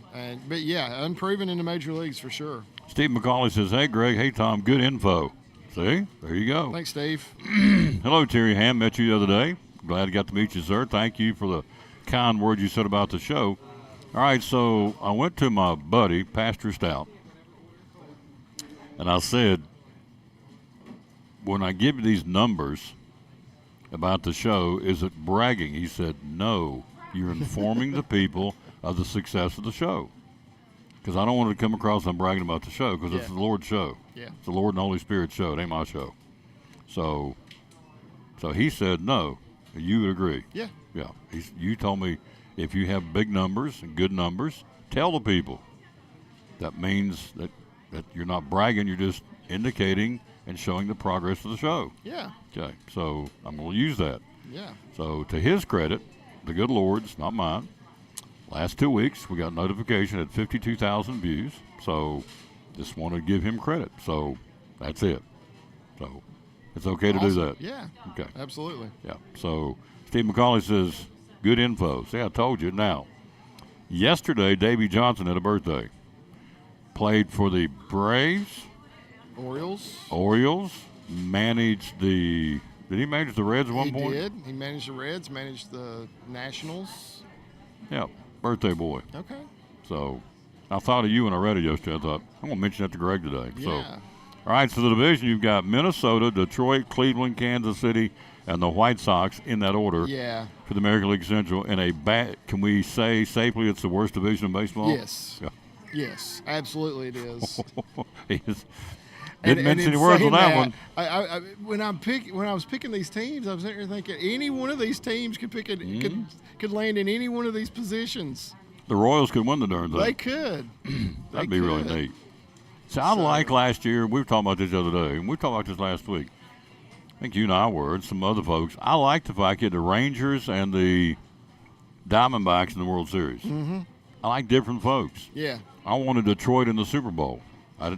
Kansas or San Francisco's okay. To be honest with you. I did too. Chiefs okay. All right. I love Brock Purdy, a man of faith. Mm-hmm. He'll tell you real quick where he stands with his walk with the Lord, which I love. Man can stand up and do that in 2024. You got to give some props. I think you do. So all these other knuckleheads out there proclaiming what they believe in, for a man stand up and say, I believe in the good Lord. He gave me the talent to be where I'm at. So I like Brock Purdy and the 49ers for that reason. I love Clemson because of Dabo Swinney. I believe in what the man stands for. He does not mince any words about his faith, and I applaud him for that. Yeah. We're all to be ambassadors. We're all to be telling folks what the Lord's done for us, and they do that. But I'm also like, I wanted the Lions to get there. Yeah. Because I like Dan Campbell's old school. Yeah. And they just, hiccup, didn't make it. So it's the Chiefs and the 49ers, and Mahomes does too. Mahomes proclaims to be a man of faith as well. Yeah, so, he does. But anyway, I always like it when we got different guys. So I went on another rabbit trail. I said all that to say that I would love to see the Royals win the division. Yeah, I would too. Somebody that's not expected to do it. Yeah. If you go back, you and I talked about this, late in the regular season, the Rangers were not in any place last year to make a run for anything. They were just trying to win the division. Quite frankly, just trying to get in the playoffs. Yeah, and they didn't win the division. They did not win the division. Yeah. You're exactly right. Hello, Krista Britt. How you doing, lady? So Saw her down at the Crockett game last Friday night. What a nice lady. That's a great family. There's a good peeps there. And her son's going to be a big-time receiver this year. I don't know if he plays baseball, but he's going to be a big-time receiver for the football team. Maybe Braylon. Does Braylon Britt play baseball? Everything runs together with me. I swear. The other day I said, the Crockett Black Knights, I'm thinking. Because in my brain I'm seeing C's, Chucky Doak, Crockett. So I said, the Crockett Black Knights. So Oh, wow. I don't know what's going on with me up here. So Davy Crockett was a black knight, not a pioneer. Chuck, yeah. For about 8 seconds, and I corrected myself. I think, I can't remember Braylon plays baseball or not. Anyway, hello to Krista. She's a neat lady. So, anyway, the Royals, you got Minnesota, Detroit, Cleveland, Kansas City, and the White Sox in that order. Yeah. All right, we're 2 weeks away from spring training. We still have out there Blake Snell sitting there. Nobody's jumped on that wagon yet. Yeah, Cody Bellinger. Cody Bellinger's Still out there. out there. Matt Chapman. Matt Chapman's out there. Now, Yeah. Hader went with the Astros, right? Yes, he did. Is that a good move for Houston? Oh, absolutely. Yeah. Yeah, you get the best, arguably the best closer in baseball, Mm-hmm. the best relief pitcher in baseball. Yeah, that's a good move. We'll take a look at top 25 college basketball coming up here in a minute. 3 upsets last night, including, of course, we've already talked about Tennessee going cold, shooting, and losing last night. But there's 2 other upsets, and we got the full schedule of tonight's games coming up. A lot of top 25 tonight. So there's something else I was going to ask you about baseball. Do you want to hear my Nolan Ryan story? Oh, yeah, that's right. Nolan Ryan. Yeah, birthday this is his today, birthday. 77. Yeah. Yeah, so back when he was finishing up his career with the Texas Rangers, the team was had an off day, but they were in a visiting city, you know, so they've traveled. They've got and I don't know which city it was. I wish I knew that because that would help the story. But a bunch of the guys from the team decides to go to one of the local gyms to get in a workout.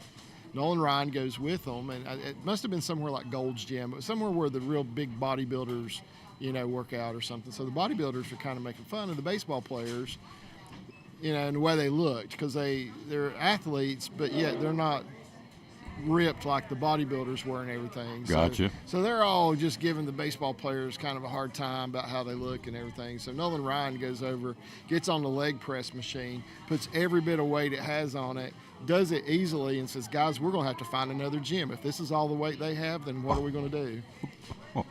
He's 46 years old when he does it.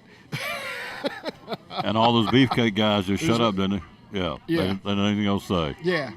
I love it.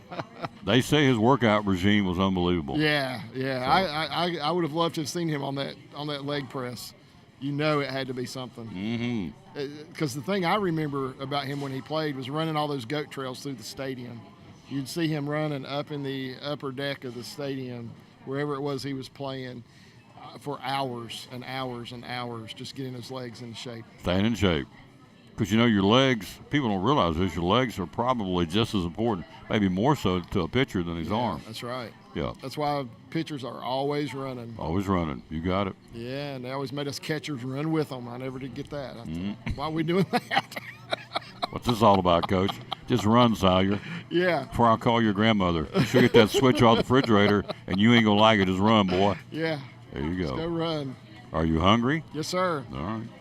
You were hungry, so let's feed him.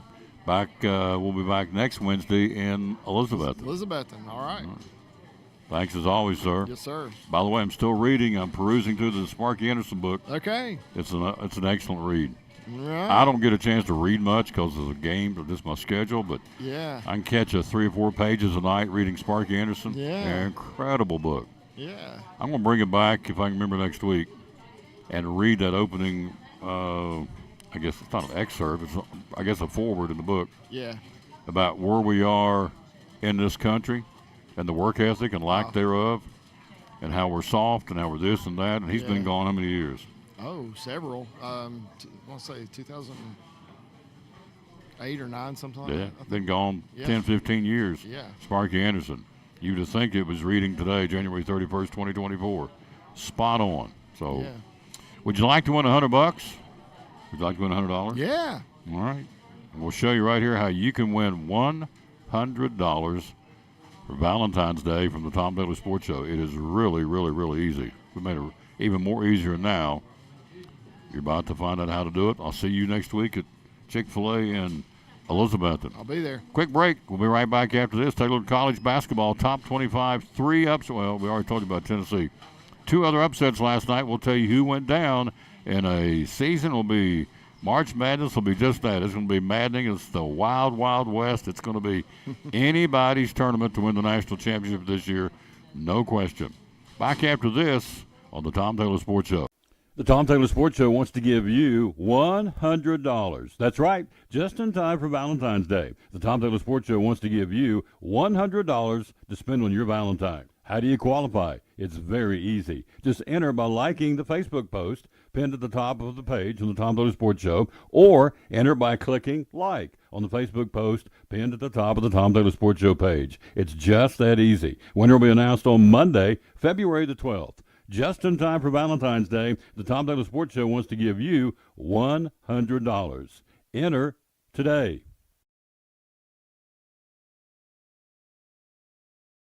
It's exciting Elizabethton High School doubleheader basketball. Hi, this is Tom Taylor, inviting you to join Dr. John Minton and yours truly this Friday night as the Cyclones travel to Viking Hall in Bristol to battle the Tennessee High Vikings. Varsity girls and varsity boys action begins at 6:15 this Friday night on the road at Viking Hall in Bristol to take on Tennessee High. All the action starts at 6:15 this Friday night here on the Tom Taylor Sports Show Facebook page and on YouTube. Go Cyclones!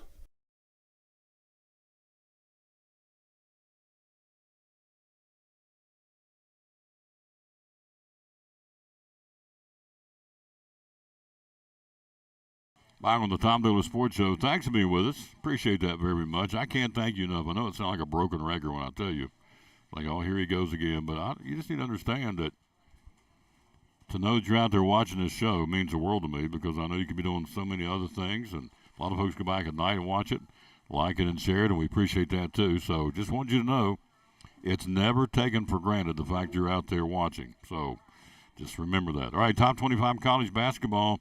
We told you Tennessee got beat last night. Well, North Carolina went down. Tar Heels lose by 1 in Atlanta, 74-73. Tar Heels third in the country. Georgia Tech got them by 1, again, 74-73. Texas Tech loses in a battle of top 25s. The Horned Frogs, who are 25th in the country, Texas Christian, defeated the Red Raiders by 7 last night. And so that's the other upset. 21st ranked Dayton, no problem. George Washington beat them by 22.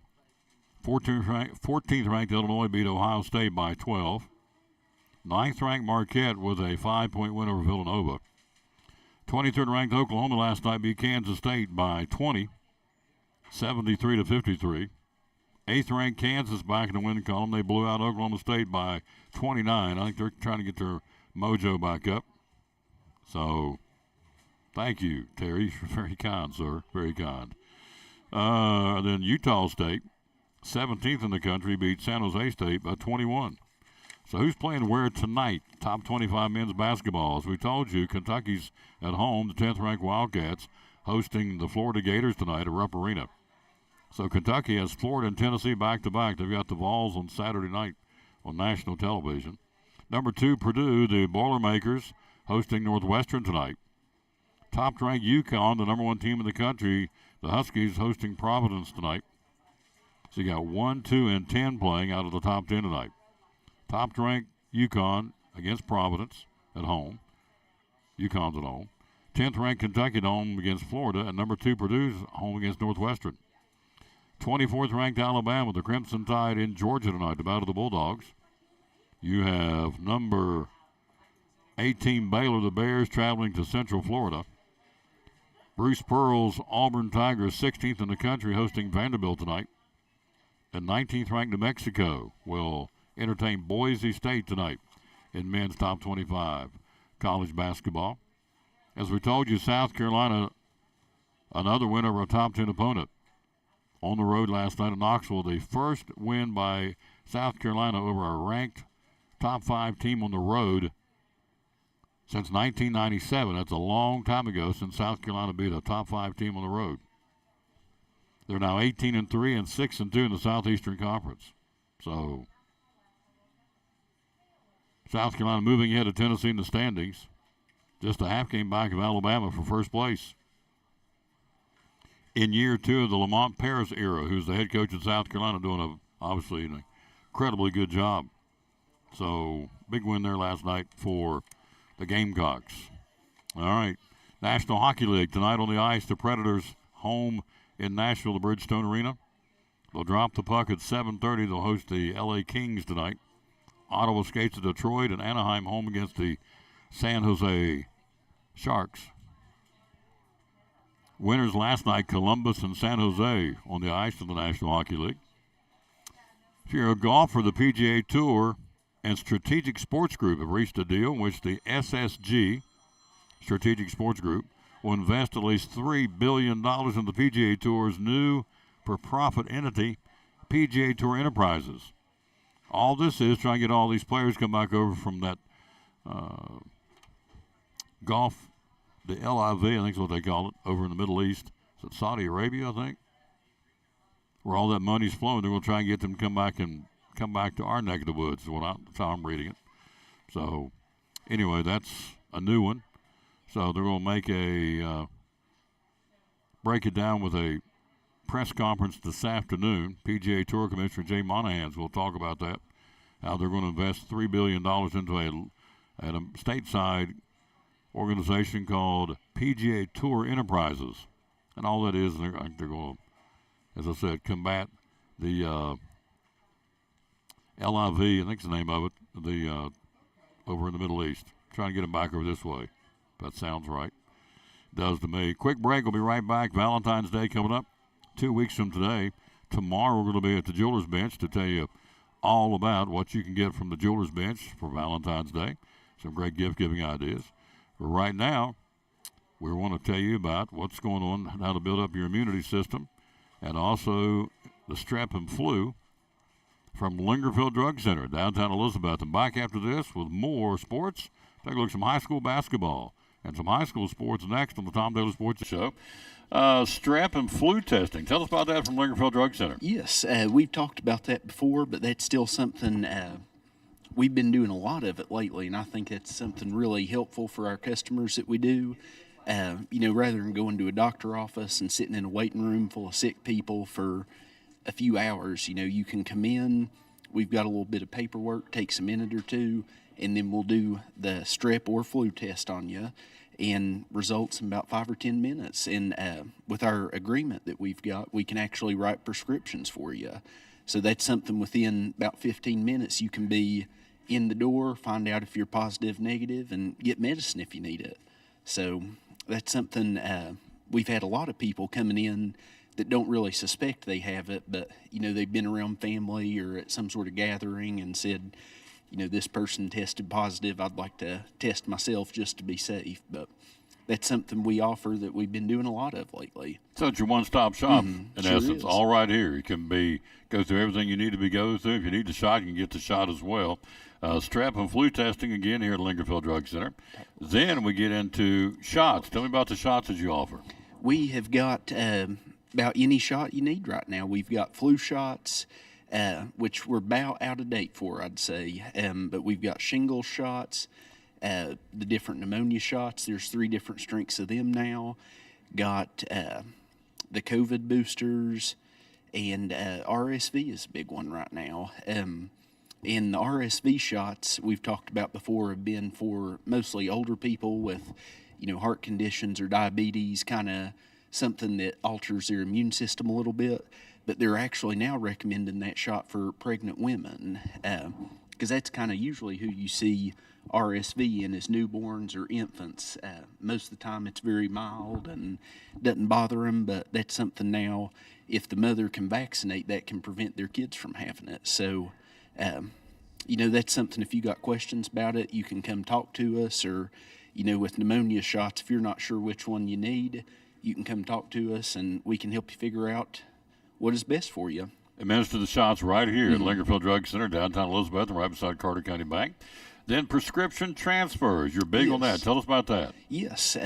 People get kind of worried about, that they'll have to do a lot or go without medicine or things like that. But we take care of all that for you. We'll call whatever pharmacy it's at. We'll get your prescriptions brought over. If there's anything that doesn't have refills or can't be transferred, we'll call the doctors, take care of all that for you. Depending on how many medicines you got or where they're at, usually we can have them ready within an hour or so. That's something, if it's coming from a big chain or we got to get refills, it may take just a little longer, but we make it very quick and easy for you. So A lot of drugstores out there. Why Lingerfield Drug Center? What separates you from everybody else, do you think? yes, I think it's our personal connection with our customers. We know our customers, what medicines they take, what problems they've got going on, emotional problems sometimes, or Absolutely. problems, like heart problems, kidney problems, and kind of like I was talking about with the shots. They come in and say, this is what I've got going on. What is best for me? And that's where, we can talk with you and recommend stuff and take time to really help you specifically, not just give you generic answers and rush you out the door. Strep and flu testing right here on the spot. Shots administered right here on the spot. And then again, the prescription transfer, you do it almost every day, don't you? We do. Hunter got us 2 yesterday. Was a older couple, said they were having trouble getting out, and they'd been going to big chains and kept going, and that's a big deal for them to go, and every time they go, it wasn't ready. So we transferred all their medicines to us, took about an hour, and actually delivered them yesterday. So we try and make it as easy as we can. That's the name of the game. Hours are open. Here Monday through Friday, 9 to 5, and Saturdays, 9 to 12. How do we find you on social media? We're on Facebook as Lingerfeld Drug Center. And the phone number is? It's 423-542-2138. You're getting more comfortable doing this, aren't you?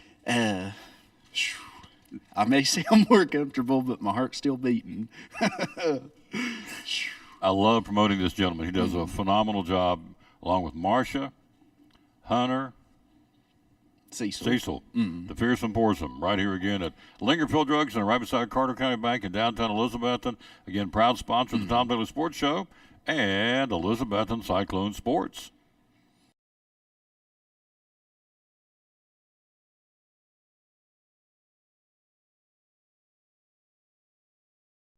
Hey, my name is Dante, and a little thing I love about the Chick-fil-A nuggets is the authentic taste of it. You can tell it's freshly breaded, seasoned perfectly, and it just has this unique taste that compares to no other. Once I bite into it,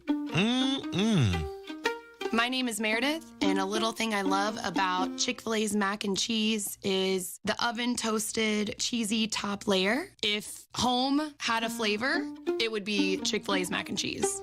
I'm passionate about it.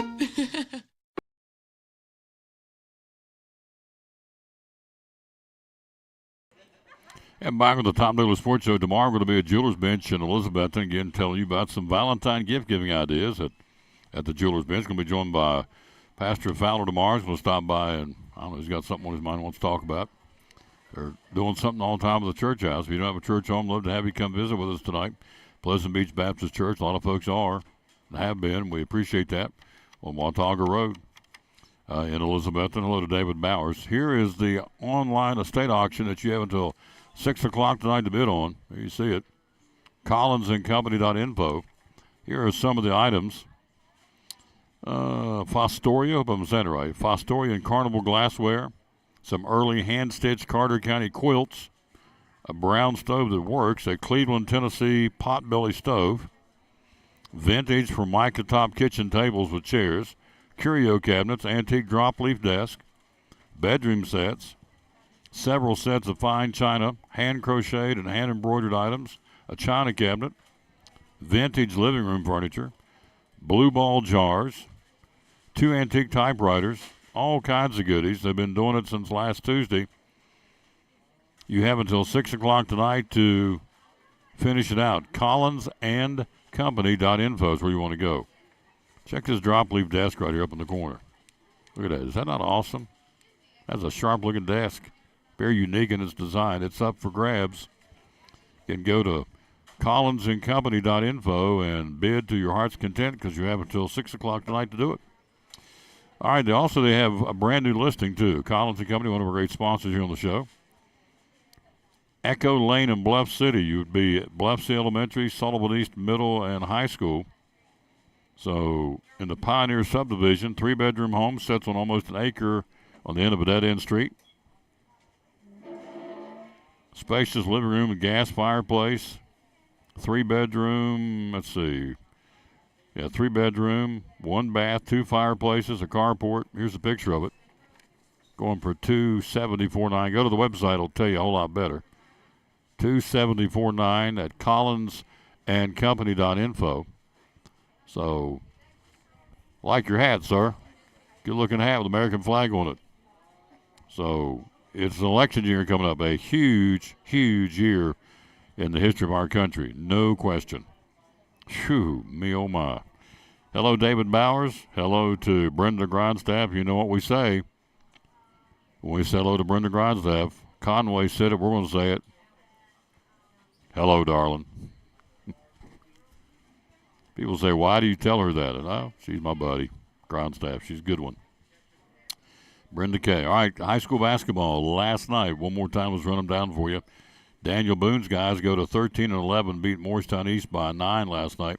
Crockett's Pioneers under Cody Cannell ranked in the state this week with a 5-point win over Westridge. Crockett now 18-4. Westridge falls to 12-11. Iroquois County, a 19-win season so far. They beat the Cyclones by 13 last night. Hampton over Johnson County by 30. The Bulldogs now 13-9. South Green, big win over Happy Valley. South Green at 20-5. They're ranked in the state, top 10 of the state. Beat them 74-36. Tennessee High will be there Friday night at Viking Hall for the final game of the conference season. It's hard to believe. Like the other day we just started. Now we're down to the final game of the conference. We'll set the pairings for the tournament coming up. Tennessee High, our opponent Friday night, last night, beat Sullivan East by 11. These are the boys' scores. Unaka, Hancock County they were 0-16, got their first win of the season, beating Unaka 57-55. Chucky Doak, the Black Knights beat West Green by 6 last night. Greenville goes to 13-6. They beat Cherokee by 29 points. And Dobbins Minute with a losing record. Boy, how many times has that been the case? DB at 10-11, but they beat Volunteer last night 73-44. Volunteers boys are now 3-18 on the season. Having a tough year in Churchill. All right, on the girls' side, it was Crockett's girls being upset. They were 5th in the state. Westridge ladies got them 56-55. Westridge girls now 15-9. Crockett's girls fall to 19-3 under Thomas Good. You had him on the show here last week. Cyclones, Lady Cyclones get a big W. They beat Iroquois County by 13. They're going to finish, I think Lucas said, 2nd in the league. In a 5-team league, so Hampton's ladies defeat Johnson County 67-38. Hampton's Lady Bulldogs now 14-9 on the year. South Green, a 33-point win over Happy Valley. Tennessee High's ladies, we'll see them Friday night as well. They rolled over Sullivan East 81-57. Unaka beat Hancock County's girls by 21 last night. And Chucky Doak's ladies all over West Green 63-26. Greenville's Lady Green Devils win by 28 over Cherokee. And Dobbins Minutes ladies last night with a 22-point win over Volunteer. So the Lady Indians beat them 61-39 in the final last night. All right, closing it out, the big story we started the show with, the NCAA investigating Tennessee for what's believed to be alleged major violations, believed, interesting terminology, what are believed to be. Now, if you're going to point fingers at somebody, best have your ducks in a row that you can point it and justify what you're doing. Believed to be alleged major violations related to the NIL dealings across multiple sports at the University of Tennessee. The case centers around the quarterback, Nico Amilavea, who signed a record contract with Spire Sports Group. He's getting paid $8 million, $2 million a year times 4 to throw the football for Tennessee, which if you can get it, get it. Best I can tell you. I don't agree with this NIL, but it's out there and it's not going away. So if you can get it, I guess get it. And he got it. Tennessee has not received a formal notice of allegations from the NCAA, but common practice where there's smoke, there's fire. There's a preliminary violation being investigated. So, a draft notice of preliminary violations being investigated. So, anyway, stay tuned. The state of Tennessee Attorney General, the state of Virginia's Attorney General have filed federal lawsuits, antitrust lawsuits against the NCAA. So it's going to get interesting real quick. I don't see how they can enforce this at all. And as I said at the outset of the show and throughout the show, when I talked to Jeff Beverly, I think will begin the abolishment of the NCAA as we know it. They have no credibility now in a lot of arenas around the country for a lot of different reasons. So it would be my thought process that this would be the chance for the Power 5 conferences just to go, you know what, we talked about this before. Let's just break off and start our own. Wouldn't surprise me a bit. NCAA just does not have the teeth that they once had. So, and you're seeing it with this development here. So we'll watch it. Come back tomorrow from the Jewelers Bench and see what kind of changes will be between now and then. Over the ongoing investigation now, the Tennessee Pro Athletic Department over the name, image, and likenesses. So, verse of the day to wrap it up. Psalms 91:2 says, I will say of the Lord, He is my refuge and my fortress and my God. On Him I lean and rely on, and in Him I confidently trust. Psalms 91:2, verse of the day to wrap it up here. Thanks again to our guest, Greg Salyer, Major League Baseball, picking the Minnesota Twins to win the division this year in the American League Central. Also, Jeff Beverly talking about the Tennessee investigation. Appreciate those two very, very much. Hello, Zach McNabb. How you doing, sir? And we will rejoin you tomorrow from the Jewelers Bench in Elizabethton with another round of sports and some gift-giving ideas from Sherry about what to get your significant other, a.k.a. Valentine, because Valentine's is 2 weeks from today. Friday we'll be at Food City, and another place to tell you about what you can get for your Valentine from Food City, which is, it's like a one-stop shop. Candies and flowers and Mylar balloons, and you run the gamut, all kinds of goodies from Food City, and we'll talk about that Friday. We'll be there. So today, show number 2011 wrapping up from Chick-fil-A here in Johnson City. We'll be back here in 3 weeks. We go 2 weeks here on Wednesdays and 2 weeks there. So next 2 Wednesdays will be at Chick-fil-A in Elizabethton. So, again, for Jeff Beverly and Greg Salyer, and thank you out there. Be sure and like it and share it.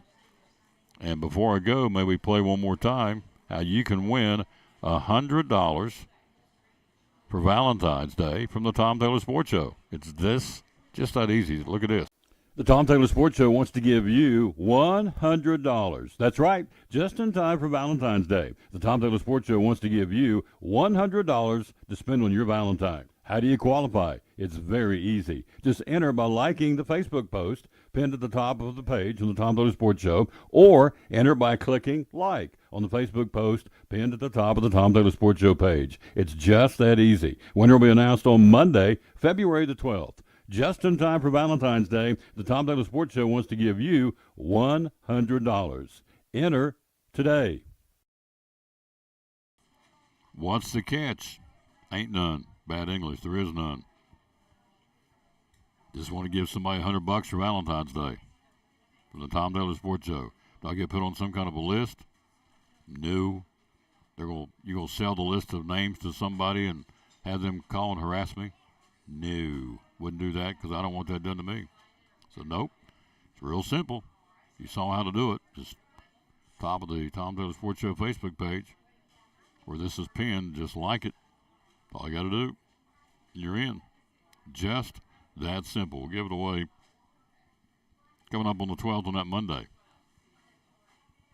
Somebody's going to win $100 from the Tom Taylor Sports Show. Just in time for Valentine's Day. We'll win it on Monday. And you can go spend it wherever you want. Hopefully one of our sponsors. In time for Wednesday. Don't forget, coming up this Friday and Saturday, both nights, it's a Galentine's night at Double C Western Supply. A lot of cool things going on. We'll talk more about it. I think she's coming by tomorrow to talk about it. Diana. There's going to be facials and makeup and photography. All these different things going to be there at Double C Friday night. It's an after-hour shopping, and everything in the store is 20% off for the ladies to come in and do some shopping for the Galentine Girls Night Out at Double C Western Supply this coming Friday and Saturday from 6:30 to 8:30. It's free. Just got to show up and shop till you drop and see what all these different options are for you to get gifts for Valentine's Day. It's going to be good. All right, see you back here tomorrow, show number 2012, on our way to 2,500. Got a ways to go.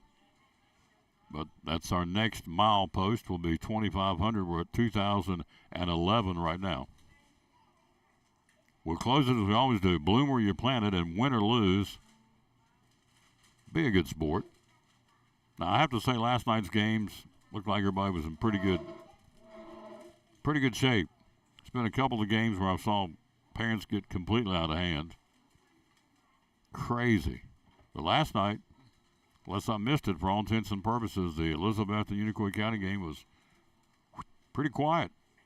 Well attended by the fans. Okay, yeah, we want our kids to win, but nobody went nuts last night, which is great. That's not been the case at every game this year, but it was last night. So, bloom where you planted, and win or lose. Folks, remember, parents, your kids are watching. Aspen, come right here a minute, please. The lady with the $1 million smile, come right here so they can see you. I'm going to let her see that big old smile. Look right there. Look at that. She's the nicest lady in the world. So, well, you're sweet too. You been outside today working or here? Outside. It was so fun. What was the big seller today? What'd you sell a lot of? A lot of no pickle Colby Jack sandwiches. No pickle, Colby Jack sandwiches. The number one. Yes, sir. Yeah. So selling a lot of soup. Yes. Yeah. Tortilla, chicken tortillas on the mend. Chicken tortilla and regular chicken noodle. And what kind of grill? What was the hot grilled? What went out today? The wraps? What was the big seller when you're running the drive-through? Oh, wraps. We love, yeah. They love So a lot of wraps? Okay. I know you're on your lunch break. I just want everybody to see little Miss Aspen. Well, thanks. Have a good day. She's awesome. She is so nice. We were talking about her a while ago, some of the folks here at Chick-fil-A. We've never seen her not grinning. Now, her hair may be on fire, but she has the personality is like, okay, well, my hair's on fire. I'll fix it. And just grinning. She's always smiling. A great disposition. You just want to be around people like that, or I do. It's like that you're kind of attracted to them because of their positive, upbeat personality. She's always smiling. Been coming here 8 or 9 years, and I don't remember her. I don't know how long she's been here, but ever since I've been here, she's been coming. I've never seen her. Oh, gosh, that baby's crying again. It's a good time to get off here. I've never seen her not have a smile on her face. Back tomorrow. Thanks for watching. We'll see you back here again for show number 2012 tomorrow. We'll originate tomorrow from the Jeweler's Bench, the only full-time jewelry store in